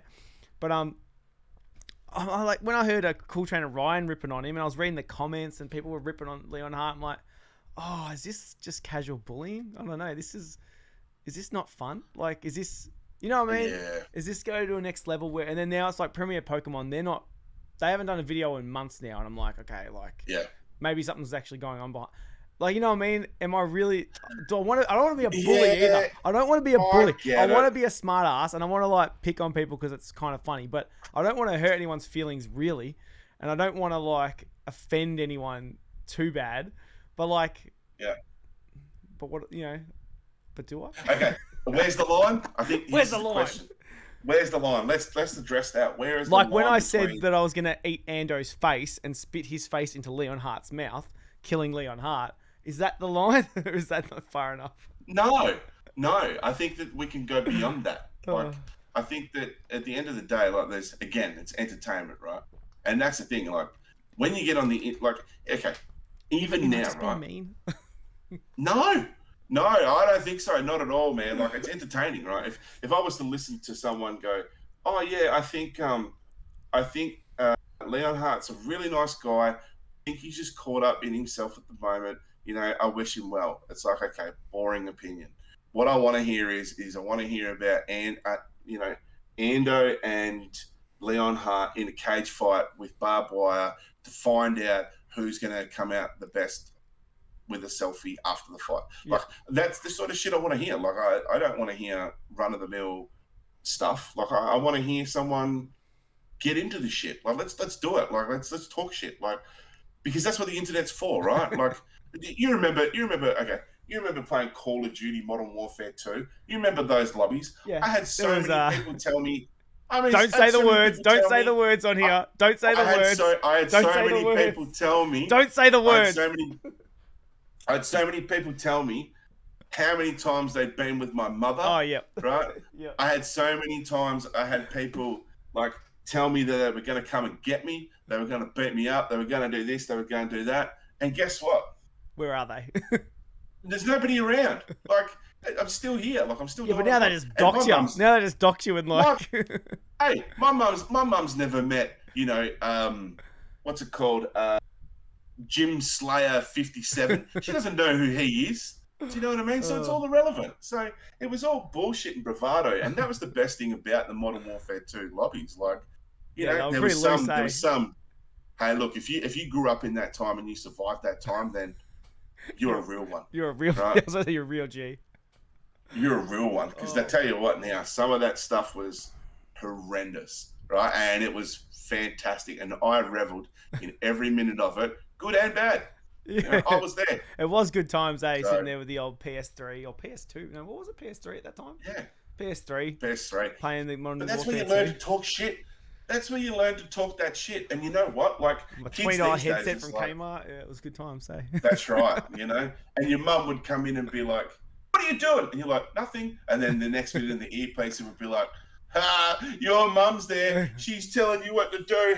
What are you, 12? And yeah, so it would end up being a whole new thing. But that's where you had to learn to talk that shit, and make sure that at the end of the day, you could stand up to someone when they were, trying to tear you down. It was like, I reckon, like, for me, I grew in those lobbies. Do you know what I mean? Yeah. Made me tough. It was pretty. It was nothing you can say to me. That was like the old. People forget old school Facebook and old school YouTube before there was all the obviously very stringent fucking what do you call it, like editing, what do you call it? Monitoring now. But like back in the day, YouTube had some pretty feral stuff on there. Facebook was like a cesspool. I had to quit Facebook in general. I'm not on Facebook anymore because Facebook's a cesspool. Just like how many? Oh, you don't have. I was gonna say, how many friends do you have on Facey? Oh, I had heaps because when I was in the band, like everyone in a band, everyone just joined you just because they were in a band and they wanted to. Yeah. Hey, I just wanted to compare. I'm sitting here looking at my phone at the moment. On your Facebook. And I'm trying to. Trying to look at my Facebook. I couldn't even care. I haven't been on Facebook in years. Well, I'll tell you. Once I can find my profile, once I work out how to find myself, I can find anyone. Okay, here I am. Right. Are you Hairy Snorlax on Facey? Hell no. Oh, you're private. Hell no. Yeah. So, I have 13 friends. Mad. That's the dream right there. You know why?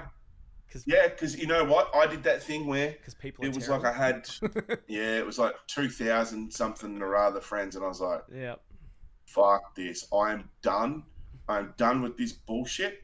And I ended up just going on there and going, delete, and there were, okay, I tell you what, when I did that, there was and this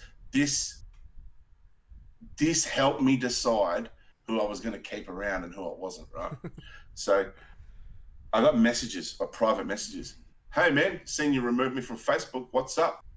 And I'm like, am I seeing you next week? Yeah, we're going to catch up. Well, then I'll see you next week. And then and I'd ask someone else the same question. Am I seeing you next week? Nah, man, we haven't seen each other in like years. Well then what are you my friend for then? Like, I don't care what you're doing. Like, I really don't care. So see ya. Like, and there was that, and those that actually were like people that I hadn't seen in years that didn't really care. They never messaged me, so it's just like, oh well. If I was gonna make sure that I could do it so that if I ended up having that conversation, it was like, all right, well, here's a question for you. One question, can you answer it? Yeah. We're gonna see you next week. Well, no. Well, then what's the point? what is the There you go. fucking You're point? hardcore. You're hardcore on the Facebook. Oh, I just can't be bothered with bullshit, Joel. Like that's the thing. Like, there's that much of I it. It's too noticed. much. Like, and I'm trying to limit how much bullshit comes into my life. You know, like I had a oh, here we go. I had a bit of an I don't know how you sort of say this, but I had someone make a video on me that kind of was trying to besmirch my character. Is this You could so the say. what was it, the audacity of some people video? Yeah, Is that video that yeah, you made? You made a yeah. retaliation video. Sorry. Yeah, Is that it was one? a response. I would call it a response, but it was more along the lines of exactly, it was that one. But I just thought to myself like, nah, like there's a lot of people that do things and nobody holds them accountable. And by all means, like if I ever do something that offends someone, you'll get an apology from me, right? Whether or not you think that I'm sincere or not is entirely up to you, but that's who I am. Like if I genuinely think it's worth or needs to be apologized for and I've offended someone, I will. But you know what? If that's just how you feel, then we can talk about your feelings by all means. You know, but I don't know whether or not it's going to end up in an apology or not. That's the thing. So, but anyways, off that one. But yeah, YouTube, fun and games. No, you Sometimes were you just got going. to stay away from You Facebook. were building to a point just then. Then you were building to a point. The audacity of. Yeah. So you just. So Yeah. what happened with that? Just someone was just.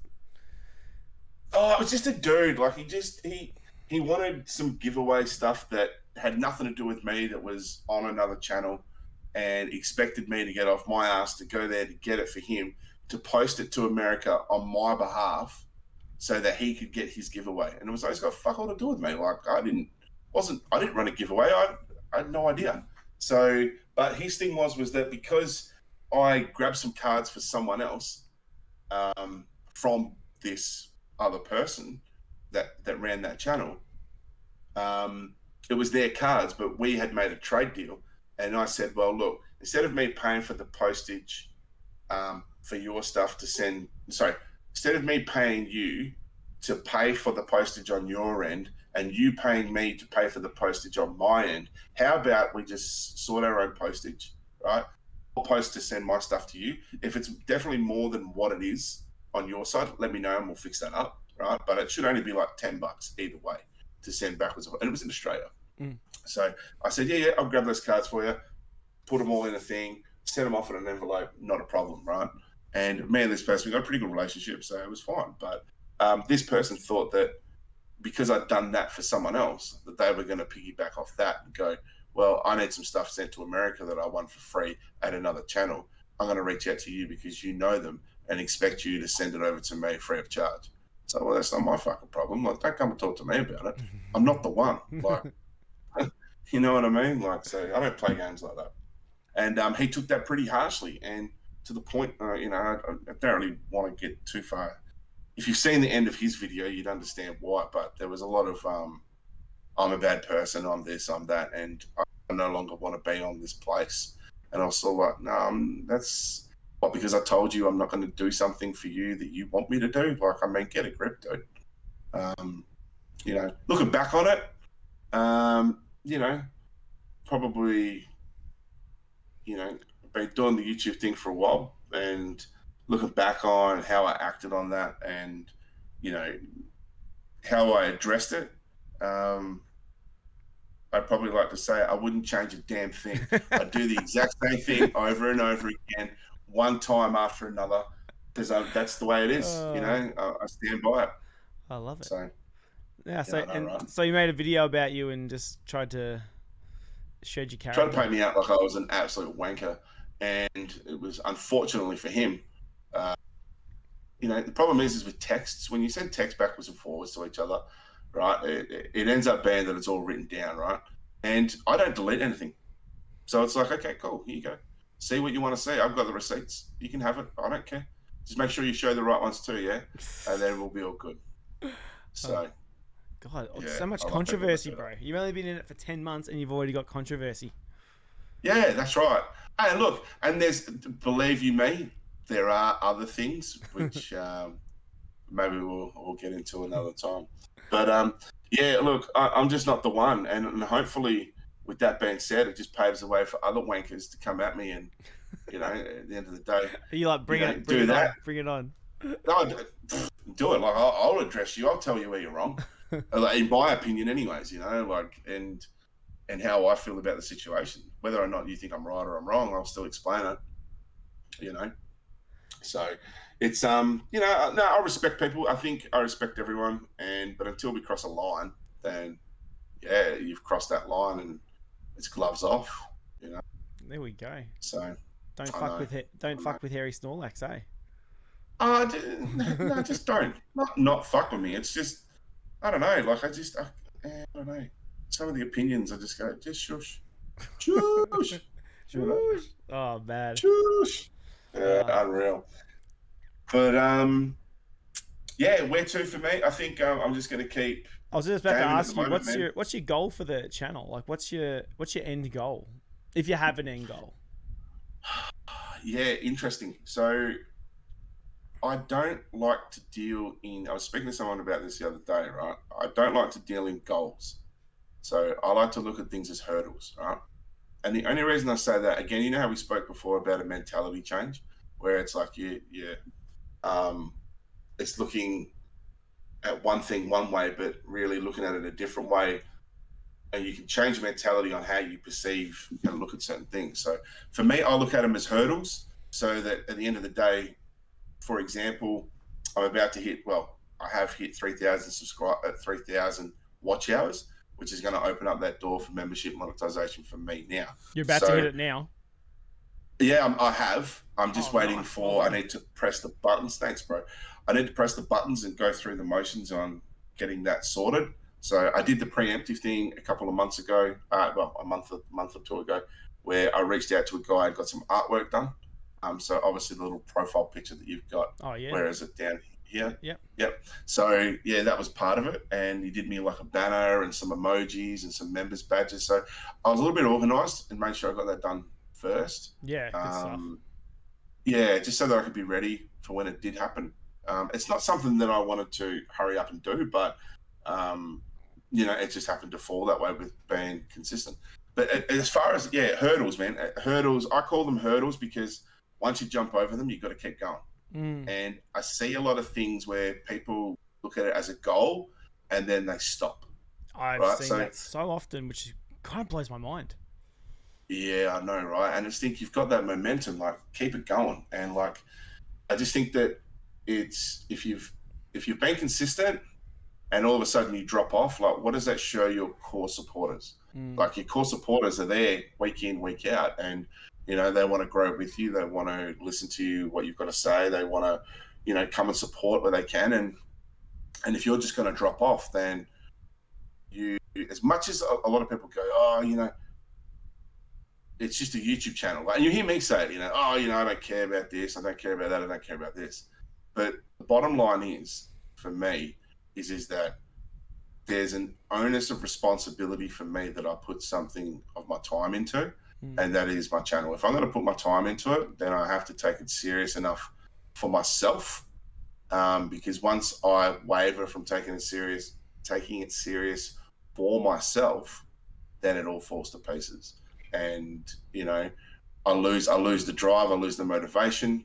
I understand that there's certain things that happen along the journey where it's like life is unforeseen. So you can have something happen with family or work or just in general. So it ends up being one of those things where you do have to take the time away. You do have to take the time out. But I think obviously trying to make sure that you're connected with your people somehow, to let them know that you're still around. I've seen many people just dip and not be regular and things like that. And it's like they've got to their monetization status. And it's like now should be the point where you double down. Yeah. Like you double down on the things that you do and make sure that you're growing, because if you think that getting to the monetization level was an achievement, then I have a theory. I have a theory on that people get to that monetization because it does take a long time. It is a grind. Like, I'm not even a third of the way to getting monetized. Yeah.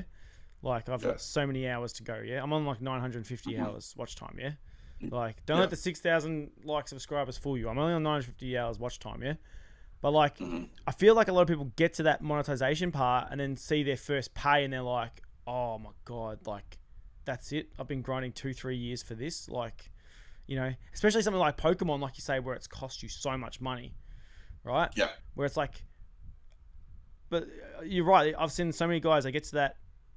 I'm monetized, got my membership, got all my badges, blah, blah, blah, and then dip out. Like, the only thing I can think of is that they get there and they go, the money wasn't what they thought, the effort wasn't what they thought. Like, it can't be coincidental that everyone gets to that level and then tips out. Or is it the responsibility of taking people's money? I don't know.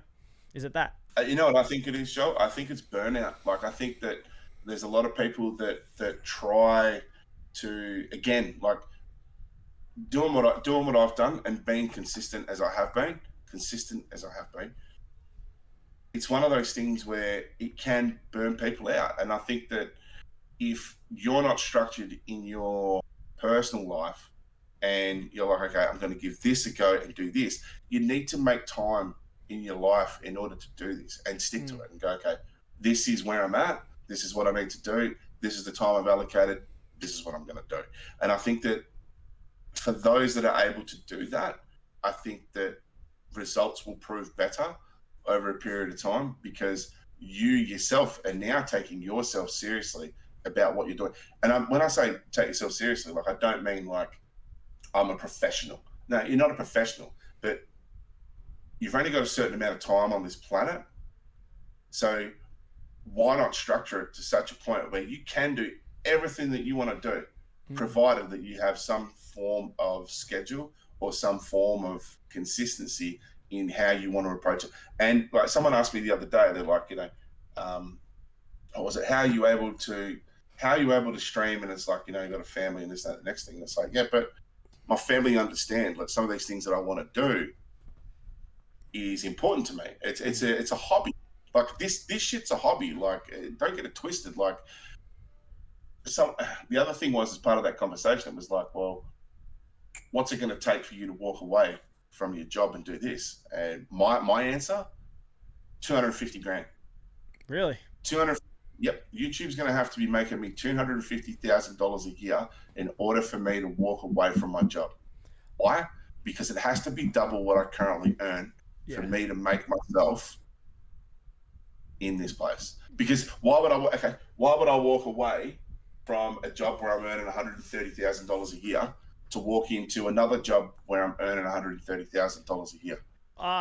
It'd be a passion thing, like because I would, if someone offered me, so I've worked in jobs that make me good money, but if you were to ask me if I worked in a job I've ever been passionate about, no is the answer. I've never worked in a job that's I'm passionate about. Well, you say I'm the opposite. What do you mean? That's the thing. So do you work in a job that you're passionate about? Yeah. Yeah. Well, like I enjoy my job. Yeah. So it's one of those things where it's like, for me as a person, it's like I have my job all tied up. So it's like I know what I've been doing the same job now. I've been at the same place for getting on 17 years, right? So I know the people, I know the job, I know the structure, I know everything. Am I the greatest at it? Probably not. Do I skive a bit? Of course I do. Do I get a lot done? Of course I do. Boss. But like, there's those things where it's sort of like, for me to just leave that behind, and because now I still do that, but I stream, but I have a family, I have other family that I get involved with.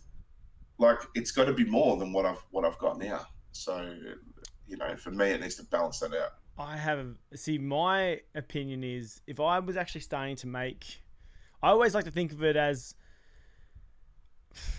I would need to make probably what I make now at my full career, which is obviously very far away, right? Which is like, because I make good money now. I make enough money now. Like, I don't make good money. I would like to make a lot more. But my goal would be to do something like this full time, because like I said, like I've never had a job where I've been passionate about. Like, I've worked in jobs that I like. I work in jobs but I've always worked in jobs that pay me money. Like, I'm a money chaser, right? If you know what I mean? Like, I'm willing to sacrifice my will to be somewhere and I'm like, I hate this. Are you gonna pay me a shit ton of money? Yes. Okay, I will be here for 14 hours a day. Then you know what I mean? Like Yeah, I'm yeah, that guy, right? Like I will. The yeah, money's good. I will do the job I yeah, don't want to do, right? And that's what I've done for yeah, 15 years now. Like you know what I mean? Like, yeah, that's just. yeah, But yeah, yeah. so like, but if you'd ask me what, if you were to give me $10 million tomorrow, I would probably still do a YouTube channel. I would probably like do more interviews. I would do gaming and I would play more music. I got so many hobbies. It's not funny, yeah. Like I Yeah. would make a YouTube music channel where I'm just playing music for a YouTube channel. I would do podcasts probably 3 times a week, and I would do Mm-hmm. cards 3 times a week, and I'd do, you know what I mean? Like I'd still do it because that's what I want Yeah. to do. Like this is what I enjoy doing. This is what I do in my spare time. Yeah. Yeah. But it's like, Yeah. yeah, like how? But that's But many years away. here's That's the many other years away. part. Yeah. But do I Here's the other do I part of go that crazy question. between now and then? Right? Do I make it there? Yeah. Because I'm not anywhere near being monetized now, and it's like Yeah. Yeah. I'm already at that point where I'm like, I got burnt out now. I don't even do that much. Yeah. But here's the next part of that question, right? So if you were to make X amount, have you established of where you're at now, how long would you have to be making that amount in order to quit your job? I could it's also one of those things where it's like I would have to make 50%. This sounds weird.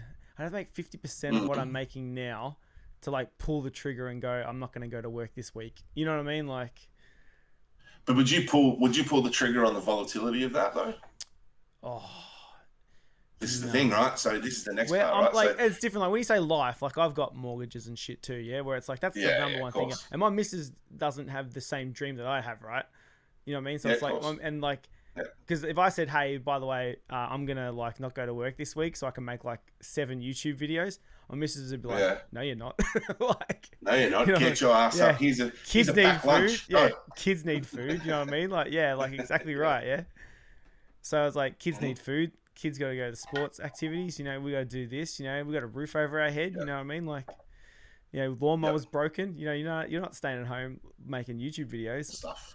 So, Normal stuff. but that's the goal. I've said it openly. Like people always, some people Yeah. go, I hate it. This is my little pet peeve, right? And I'm just gonna say it out loud. I'm sorry if I offend anyone, but I hate it when people say, Right. "Oh yeah, it's just a hobby. I like it for fun." I'm like, I would do any one of my hobbies for money. Okay, so when, like you said before, when you do Oh, things, man. you take it seriously. I do take it Yeah. seriously. There's a reason why I spend a bunch of money on this crap, right? My personality Yeah. sometimes makes it seem like I'm not taking shit seriously, but it's like I have Yeah. every will in the world to do this for money. Okay, Yeah, that is my I end goal. agree. I make that so clear to people. Like, don't worry. Like, I want to do this for money at some point. Yeah, I agree It's a with hobby. you. I like it. It's fun. I want money. Yeah, no, 100%. But that's what I'm saying. Like, it's. I think for me, it's the journey. Like, for me, I do it for fun. Yeah. I do it for fun. But I still have a do. goal. Let me just make that clear. Yeah, No, I'm no, not no. in this just for Yeah, cash. yeah, Yeah, yeah. I do. I love every second of it, but I have an end goal. You know. Yeah. Of course. Yeah. And I think I'm the same. Like, it's just one of those things where it's like, at the moment, I'm doing it for fun because I don't have as much invested in it as if I knew that if I put my time, okay. At the moment, I'm putting my time into this. Mm. So that's the investment where I'm currently at, right? I'm doing it at home. I'm looking at it where I'm hitting little hurdles along the way, jumping hurdles, excuse me. And that side of it is fun, you know? So it's like, I'm thinking to myself, what can I do to jump over that next hurdle? What can I do over here to jump over this hurdle? Like, what can I do for this? But as much as I'm taking it, I'm saying I'm just having fun. I am taking it serious because of my time.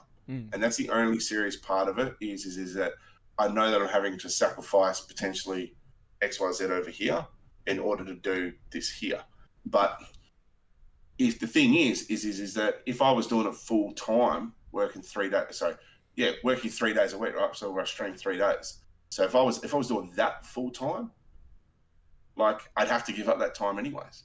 So why not try and see what it feels like giving up that time now, so that if there was something that you did do great later, then that's the time that you would allocate to it. So, and then see what that kind of feels like. And try and fit it in with your life, because you don't want to become one of these people that just lives on the internet all the time. That's true too. You know, in the way of like, all right, well, he's live 7 days a week. It's like, well, it's not the Truman Show. Like, relax. Like, just you've got to go outside. Like, you've got family that love and care about you and want to spend time with you, and you want to see your kids grow, and you want to be able to go and touch the water at the beach and do shit. Like, it's great fun, you know, doing all this sort of stuff. But that's the primary reason for doing it. For me, is it's fun. And if we start to generate momentum to such a degree where it does become a full-time job, then you can drop the full-time job. Yeah. You know, and do this. But again, I think it's the money side of things where I look at it as the volatility of it, you know, and I think to myself, well, yeah, okay, I made $250,000 this year. This year, should I quit? You know, let's do another year, and if we make another 250,000, that's kind of stable. So let's try a third. But there'd always be that thing on like the how do you say, like, on the back of my mind, thinking to myself, what happens if this year we only make 30,000? Then what do we do? Have you ever dug deep into like what YouTubers actually get paid? Because I feel like they all lie, and I feel like you never really get a straight answer. And I feel like, well, I think a lot of things, like even with sports people, right? It's like when you look at like LeBron James and those guys, and this, that, the next thing, like you can look in multiple places on the internet, same for YouTubers, where it's like for example, Mr. Beast, right? Mr. Beast, like that's just stupid money. But like, oh, you know, Mr. Beast last year made 12 billion, and it's like, oh, okay, no worries. You go to a different website. Mr. Beast's net worth is worth $35 million. It's like, hold on. So there's a net worth, and then there's what he's made, plus there's what he's got in the bank, plus what he's got in stocks. Yeah. So I struggle to understand all that too. But I think that it's one of those things where, because there's so many buckets they get money from, like YouTube pay them obviously like ad revenue, memberships, whatever they pay them from, viewership, you know, view ratio, whatever it seems to be. But then they obviously get like brand ambassador stuff, and you know, there's so many different buckets where their money comes from. So it's really, really hard to say with some of these top YouTube guys what they're actually making from YouTube. Do you ever think about that though? Like in terms of like, oh, do you think, oh, maybe I should make like hairy Snorlax merch, or maybe I should like find an act like, oh, it's coming. Because that's sort of, because into something that takes up a lot of your time, a lot of your energy, sort of think like, how should I make money back? And you know, I'm sort of at that point now where I'm thinking, okay, I've been doing it for 2 years now. I know I've got like a sort of small core fan base, but I'm thinking like I need to start making money back somehow to put back in. I don't necessarily just want to be selling cards on eBay and shit, you know, because that's another time thing. Yeah. So it becomes. But that's the thing with cards, bro. Like with cards, it's one of those things where it's like, yeah, you kind of do have to make your money back, because you're investing money into your content. Like when you used to go back and open like what 3 or 4 booster boxes a night, easy. You know, what are we talking there? 600, yeah. $600. Yep. $600 just on a sitting. It's gross. And not a lot of people can do that, you know. So I can't do it either. Yeah, I can understand. I can't do it either. That was I look back on a lot of my videos. I'm like really sort of looking at having, like, I'm not joking. In the last few weeks, I had a really hard look at myself, thinking this is not sustainable, and it's not even necessarily fun. Like it's ripping 100 packs it's not the same as what it was a year or two ago. You know? Yeah, exactly. But even the chases, and this is the thing, like when you really ask yourself that, for me, it's like the chases were worth something. Whereas like the chases now are like worth, like, if you get one that's over $110, it's not a Charizard, good luck. Yeah. Right? Good luck, because it's not like, and give it a couple of months, it comes down, it's under 100, and this is Australian dollars, US people, if there's any US people. Yeah. But like if it's under $110, like you've essentially, even if you pull that, right, you've bought a box for 180, you've lost 70 before you started. Yeah. Exactly. So, you know, what do you think is going to happen? Like, and if people are doing it for a financial aspect, which a lot of people, once the financial drops down, the interest dissipates. So, you know, if there's nothing to chase, that feels like it's worth more than you're putting your time into, then people are the interest dissipates to the point where it's like, well, I'm not even getting a return for my dollar, let alone trying to find something that's worth X amount of dollars. You know, with the one card to rule them all, you know, when they did that ring card that I think Post Malone ended up buying or whatever, right? Like, that was something to chase. Like, people were like, yes, let's do it. And people spent extravagant amount of money. I know Drake spent money. Like, everyone spent money, right? Not me, but everyone spent money. But now those booster boxes are still $600-$700, which makes no sense because the reason they were so expensive, I thought, was the ring was that one card was in there, and then now they're still $600-$700. I'm like, hang on a minute, what happened there? I'm confused. Because because I looked into it too, Joel, because I didn't understand either. So I believe that there's like they've got Elven cards in there that are still worth like a couple of grand. Oh, okay. I didn't know that. Yeah, so and they haven't been pulled, and that's why they're still worth it. So not only was there the ring that was like worth millions of bucks, there was like, I think it was like 12 or 24 Elven cards or something like that were worth like 20, 30K, something like that. Like, okay, so there's still like value in it because I was like, those boxes are still like $700, and I'm like, didn't we just pull that? Like, we already know it's gone. Like, so I expected. Yeah.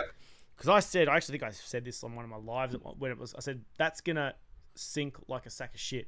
Like, as soon as they find that card, and it just didn't. I was like, well, who the frick's still buying these boxes?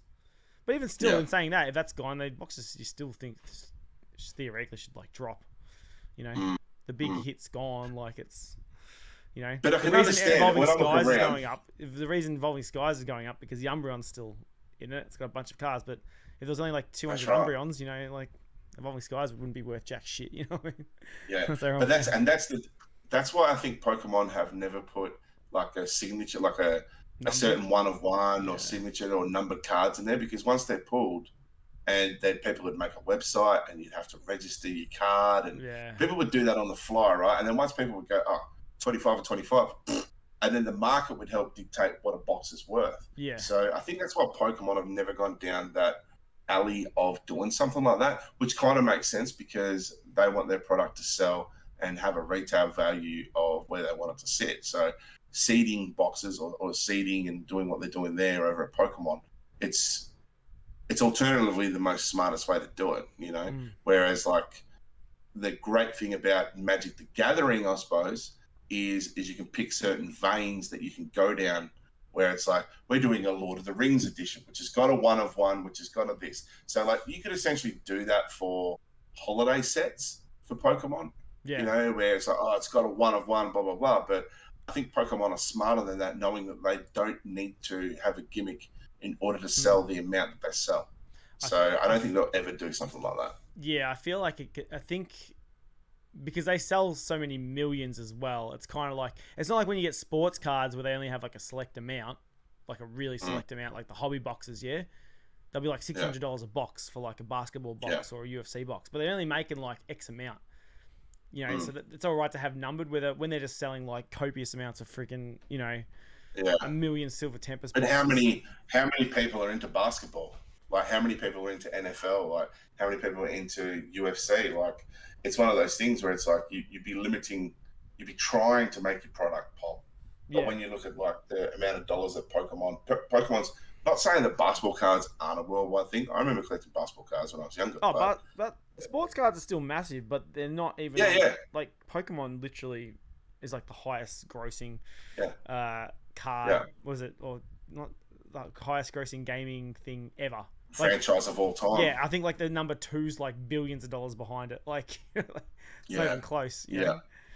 So, but that's the thing with sports cards, they can bring out like, you know, for example, UFC. Right? Let's talk UFC for a sec. So you've got like UFC Don Russ. You've got UFC Optic. Then you've got like what is there? There's Panini Prism and blah blah blah. So it's like it's the same thing with different brands over and over. So each one of those are competing with each other, and it's like, well, let's make a short run and do X amount of cards. That's all we're going to do. Bang, sell it, get it out. And then when people open it and pull it, it ends up creating a value to it, you know? And that's what I find is happening with Pokemon at the moment.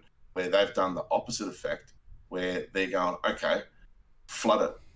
Yeah. Flood it with everything, right? Let's just flood it out there. And then, you know, what that'll do is it'll decrease the value of the cards, which will get rid of a lot of buyers that are just buying it for the wrong reasons, because if they can't move that product, then they're going to be stuck with it. Then they're going to sell it at a cheaper price, while our price is still up where it is, and we're forcing them to move it at a lower price because they can't get rid of it. And if we keep churning out these sets all the time, right, people are going to want the new shit. So they're not going to want the old shit that's not worth much. Yeah. Right, as far as like a $60 Miriam for Scarlet and Violet. Yeah. So you're going to be left holding all the boxes while we're still bringing out the new shit for our core people that are wanting to buy it. And they're not going to want to go, oh, you scalpy scammer, whatever you want to call it, are not going to be going back on, oh, yeah, can I get a box of Scarlet and Violet base plates and trying to pull a Miriam for $60, because that demographic is no longer interested. Yeah. I only found out that that's kind of how it worked recently, that like, because I was like, how are people still selling boxes for so cheap? And then I found out people have to buy bulk of, like, you might buy a set like Scarlet and Violet, and you have to buy a shitload of it, and then you just can't offload it. So guys end up selling it for like cost price, you know. That's right. And it's crazy. Yeah, it costs sometimes below cost just to move it. Because then I'm like, and like Pokemon especially, they're just churning out sets, and you're just like, holy crap. And like, so all these poor companies, like guys, they just got to buy a shitload of like cartons. Sometimes they got to buy a pallet of shit, yeah. And like, they got to buy a pallet of shit. Some of them not even the good products. Some of them they got to buy like boxes of blisters and shit. And I'm like, oh frick, we don't want to sell these. Like, they're kind of a pain in the ass to move, yeah. Like, you know, the crappy 2-pack blisters and shit that no one buys with like a stupid like coin, you know. But they got to buy a shit ton of that just to get the other shit, and then they're like stuck, and then they got to try and do the math on, well, we're not going to move these. We've got to try and sell them for basically cost to get rid of them. And then what, we're stuck with like, you know, 4, 5, 6 cases of Scarlet and Violet, but Paldea's come out. Oh God, like, you know what I mean? And we're still stuck with this shit, you know? It just piles up. I don't envy him, hey. I don't envy him at all. I always say I still want to start up a card store. I still say that. Like, that's still another goal I've got, but there's just ways about it. Like, you'd have to try and move it through YouTube. Like, I feel like if you had a card store and you had a YouTube channel, that would be your easiest way to move stock. Like, it would otherwise, if you just got a store and you're sitting there, well, if you're just in a store, and I'm not saying, I know the guys who own stores and they're doing completely well. They'd be watching this video going, you're doing a shit job, right? 100% they'd be sitting there going, shit, it's not that hard, you're a dickhead. It's an opinion. It's an opinion. But like, I've seen the other, I know for a fact, because I've been getting shit at cost price from stores who couldn't sell shit. You know what I mean? Like, there's a reason why sometimes I open 3 booster boxes, you know, because I got them for a decent price. Of course. You know, because I know that guy couldn't sell them. Right? Like, or not necessarily couldn't sell them, had to sell them at cost because next month, another set's coming out, you know? Well, you think about it, right? Like, Scarlet and Violet base is what we're probably into Paldea Evolved as like the set that's been out a year, right? Yeah, it's nearly a year. Scarlet and Violet base, I think, has been out for like a year and a couple of months, maybe. Maybe I'm wrong. It was the start of last year. Yeah, start of last year. Yeah. So, like, you know, Paldea Evolved is the set that's on everyone's lips this time last year. So, like, even to buy that, it's like, it's still cheap. You know what I mean? Like, when you get back in Sword and Shield, there was a lot of stuff that was like this time last year. It's like, oh my God, it's like an extra 50. It's like, yeah, but that was because people were wanting it. It was in demand. Like, there is no demand right now. And I think if you are someone who is serious about collecting for longevity and having a greater goal for the future, I think now is a great time. Now is a great time to buy a box or two. Like, not to go mental, buy a couple of boxes when you can and put them aside. And in about another 6 or 7 years' time, you will thank yourself for the investment that you've made now. Just to buy the hit start, cards. you know. Yeah, but like, I'm talking like, if you were talking like making a store, right? Oh yeah. Or being an online personality, like, why is Rev so appealing? Why is Cool Trainer Ryan so appealing? Why is Volt appealing? Like, they've all got personality, right? But in the sense of like, Rev opens stuff that nobody opens. That's why people watch him, you know.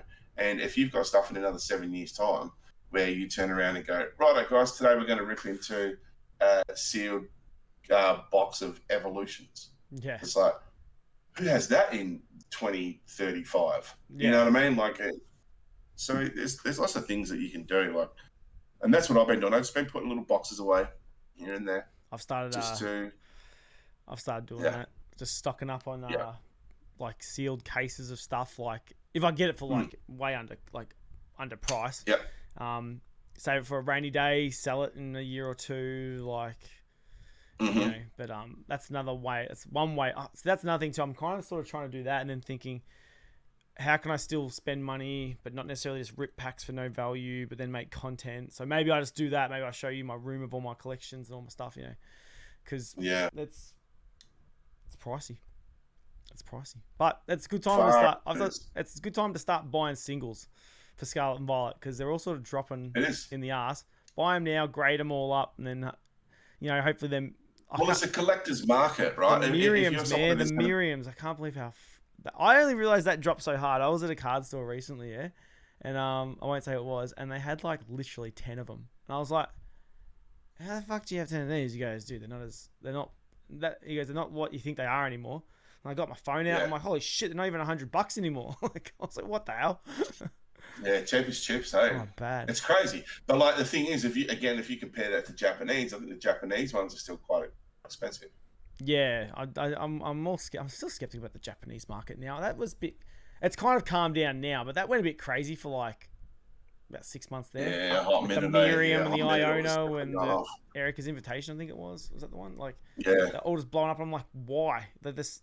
What happened in the last 6 months? Like, and then the booster box, the boxes were going for like dumb amounts, and now they've all calmed down now, Same thing though. A lot of people, the same thing, end up with a bunch of Japanese they can't sell either, which is kind of funny. I thought Japanese was moving pretty quick at one point. Now it's kind of easy. Prices coming down on those too. It's the mortgages, bro. My mortgage is too high. Can't afford that. No one can afford it. No one can afford nothing. We can afford to. You know what I heard the other day too? Bank West. I don't know. Do you guys have Bank West over there? I have. Yeah, we got Bank West. Right, Bank West. You guys are scumbags. You basically now send me an email the other day saying that you were taking away all the branches and you're just going to be on online bank. A lot of them are doing that here. They I think they're doing. My father-in-law was at a bank the other day and he said he went in there to get cash out, and they go, "Oh no, we're a cashless bank." He was like, "What?" Oh, there's bigger things going on at play here. I'm telling you, I'm getting into conspiracy realms. I'm not going to go into it. Don't go down the conspiracy hole, bro. We'll be here for another 6 hours. Okay. Oh no, I won't. Bigger things at play. Even at Telstra today, I went to Telstra and they were like, we see that you're on a plan that's been this way for the last, and I'm like, yeah.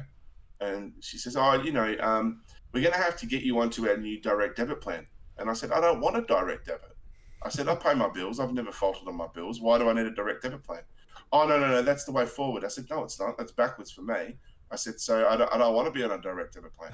Oh, but you've got no choice. And I said, okay, so basically you're telling me that Telstra are now going to tell me that I have to do X, Y, Z, or else that's it.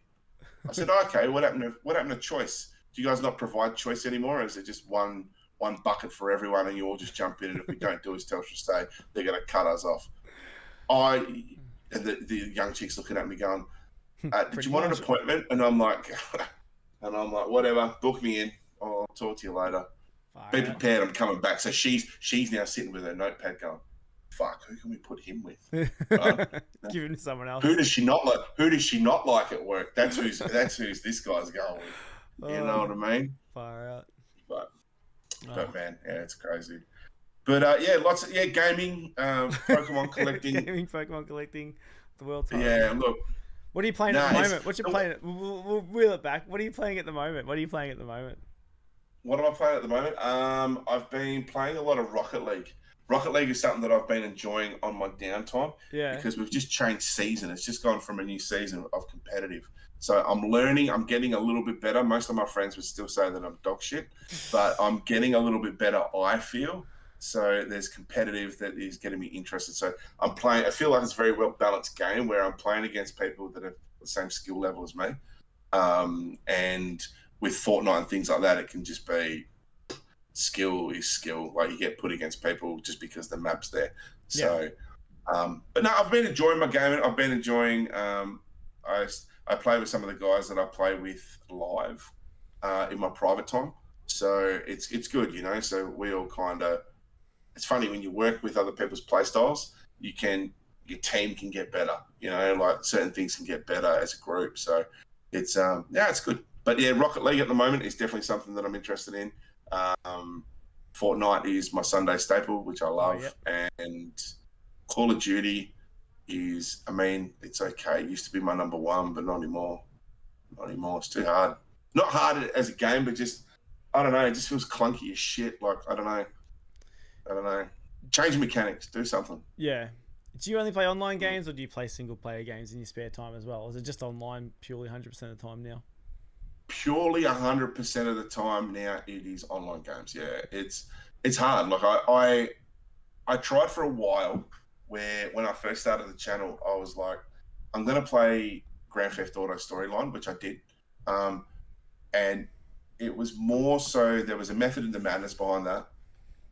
First of all, it was about trying to speak to chat and game at the same time. So one of the things when I looked around, primarily I looked at and thought to myself, there's gamers, when I go in and I go to a live chat of Pokemon, everyone's like, hey man, how you going? Backwards and forwards, chat cards, chat cards, chat cards. But when I went into gaming channels, what I found was there was like polar differences, where there was some people that would just play games and turn around and go, oh yeah, hi Jim, and then like blah, blah, blah. And like people that were even smaller were so competitive and invested in the game, where there was like 4 people in the chat.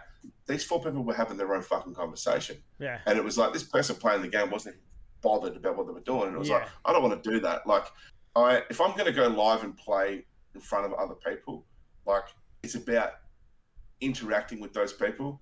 And I wouldn't say I'm the greatest gamer in the world, but I can hold my shit down enough to be able to talk, play the game, at least keep it entertaining for those watching, and still get a few kills and get my engagement back in the game and into the chat at certain times. Yeah. And like be very conscious of that for the full 8 hours, 7 hours, 5, whatever it ends up being. So that's what I was saying before. You're really good at that. You're really good at, because a lot of gaming channels are exactly what you just said, where they're just, oh, hey, and just keep going on, because they're more invested in the game, where I think that the trick should be, you should be more invested in the chat.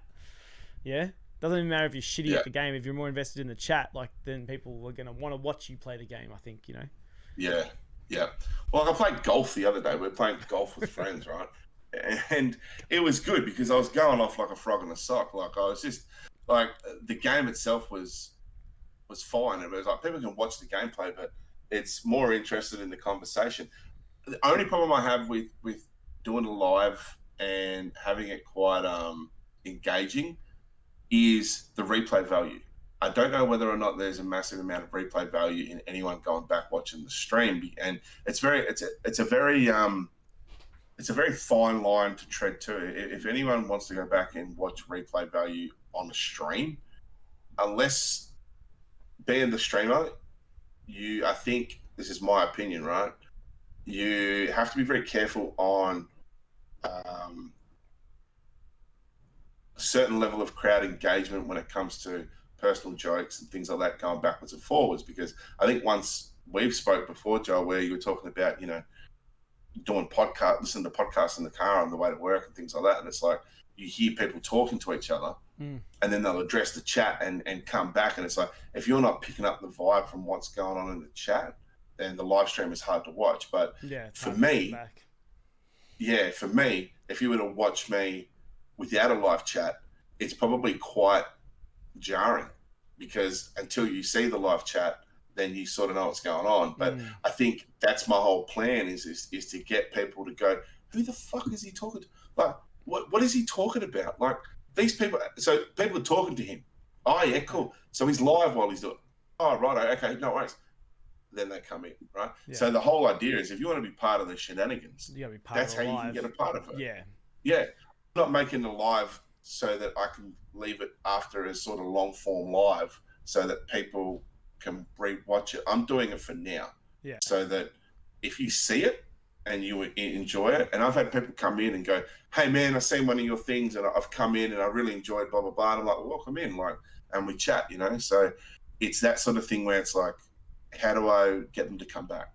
You know, like, how do I get them to do that? Lives are hard to... I had to listen back to one of my lives the other day, and like, it's funny because I remember the moment of making a joke or people saying something in the chat.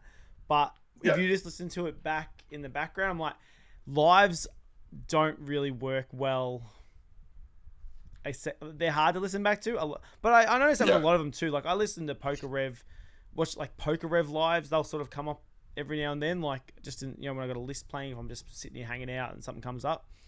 And it's different. Like, his lives are very different to his, There's a lot of dead space. A lot of dead space. And that's the one thing you sort of don't realize, but that's you addressing the chat and like, it's you moving cards or like you're doing different things, like concentrating on a video game. Yeah. So like, I think lives in general, I don't really put a lot of stock into trying to make them rewatchable, if that makes sense. Like, I try to think. Me neither. I've sort of half thought about it, but like I said, I watched one of mine back the other day, and I was like, I don't really see how much different I could have done. Like, to the point where it was, because I was just like, if I'm just there chilling in the moment, blah blah blah, hanging out, that joke's funny, this person's saying this, we're having a laugh, and I'm watching it back, we're having a laugh. I'm like, it is what it is. Like, you can't,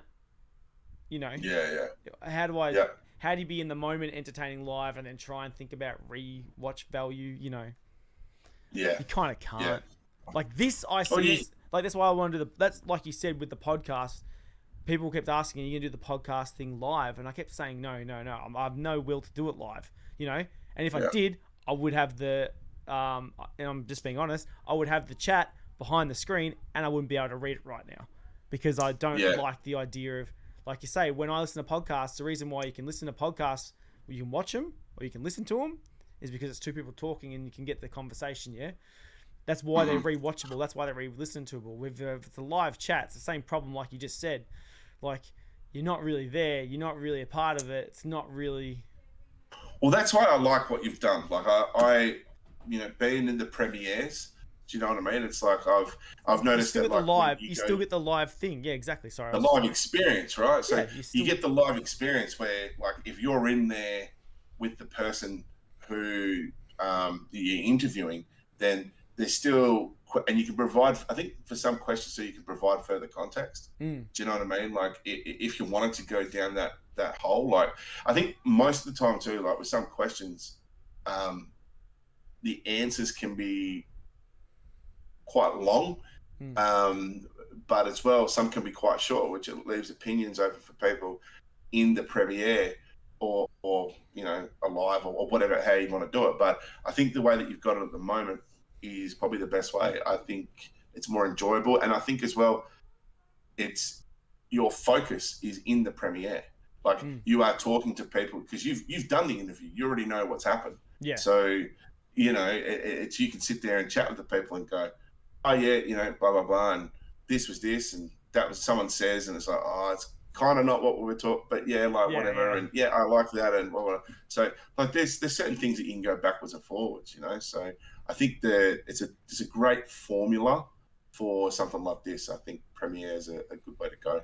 I just like the idea of just being able to focus on you and not focus on anything else happening. That's that's where my brain, the simplest way of, like, why would I? Like, I mean, I can address people in the chat, but I do that every Friday. You know what I mean? Like, be there in the premiere. Absolutely. Let me talk to this one guy. Exactly. But it's a good formula, man. I like it. I have been enjoying watching them. They've been fun to do. And this has been the longest one by a long shot now, bro. Has it? Oh God, sorry. 2 hours 18 minutes so far. Nah, good, man. It's good. Good. I had less questions to ask you than anyone else, and we went the longest, so that's a good thing to say. It's good. Yeah. I think we covered all the bases. We covered most things, did we? Is there anything else you want to add? Any other last minute rants you want to go on? Okay. Last minute rants. How do you say? I reckon I'm watching you all. I'm coming for you all. I will be at 1 million subscribers, whatever. I don't know. Nah, look, seriously. I've been having fun. I'm enjoying watching everyone. I'm loving our little Aussie groups that we've got going on. Loving seeing everyone live, all the content that they put out, and the support for each other is great. So I think it's nice, but I would hopefully like to see everyone not get too bogged down in each other's bullshit when it comes to worried about views and this and that. Don't beat yourselves up. I think that's my last piece of advice to give if I was looking at anything is don't beat yourselves up. Your channel is the best channel that is out there. Fuck everyone else's channel. Your channel is the best. And then that way, if you go in with that energy, I think that you will achieve. And I think it's, don't worry about anyone else's doing, do you? I love it. That's awesome, bro. Yeah. Well, yeah, man. That's it. Well, do you want it? We'll end it there. Sounds good. Give yourself a last minute plug. Give yourself a last minute plug. Cool. Subscribe to my channel, you scumbags, because you know what? You need to. And I've got memberships coming up soon. So come in and give me all your money, right? That's the way it should be. So you guys need to come over there. There'll be some emojis for you that we've got created. You know what? There's going to be different levels of tiers that you can join. And I'm looking at you, Woody, when I say there's going to be a God tier for about $150. So if you don't join it, I tell you what, you're not really a God then, are you? So it is what it is. Yeah. But no, much love. What is it? Wednesday nights, Perth time. I'm from Perth, WA. Come in, say hello, subscribe. It should be in the, what's it called? The bio underneath this video. So come in, subscribe, and yeah, I'll abuse you for a bit. Why not? Should be fun. You can abuse me too. I'm fat and old. There's something to start with. Mr. Harry Snorlax, thank you very much for joining me. Appreciate you, Joel. Thank you for having me, and we'll see you next time.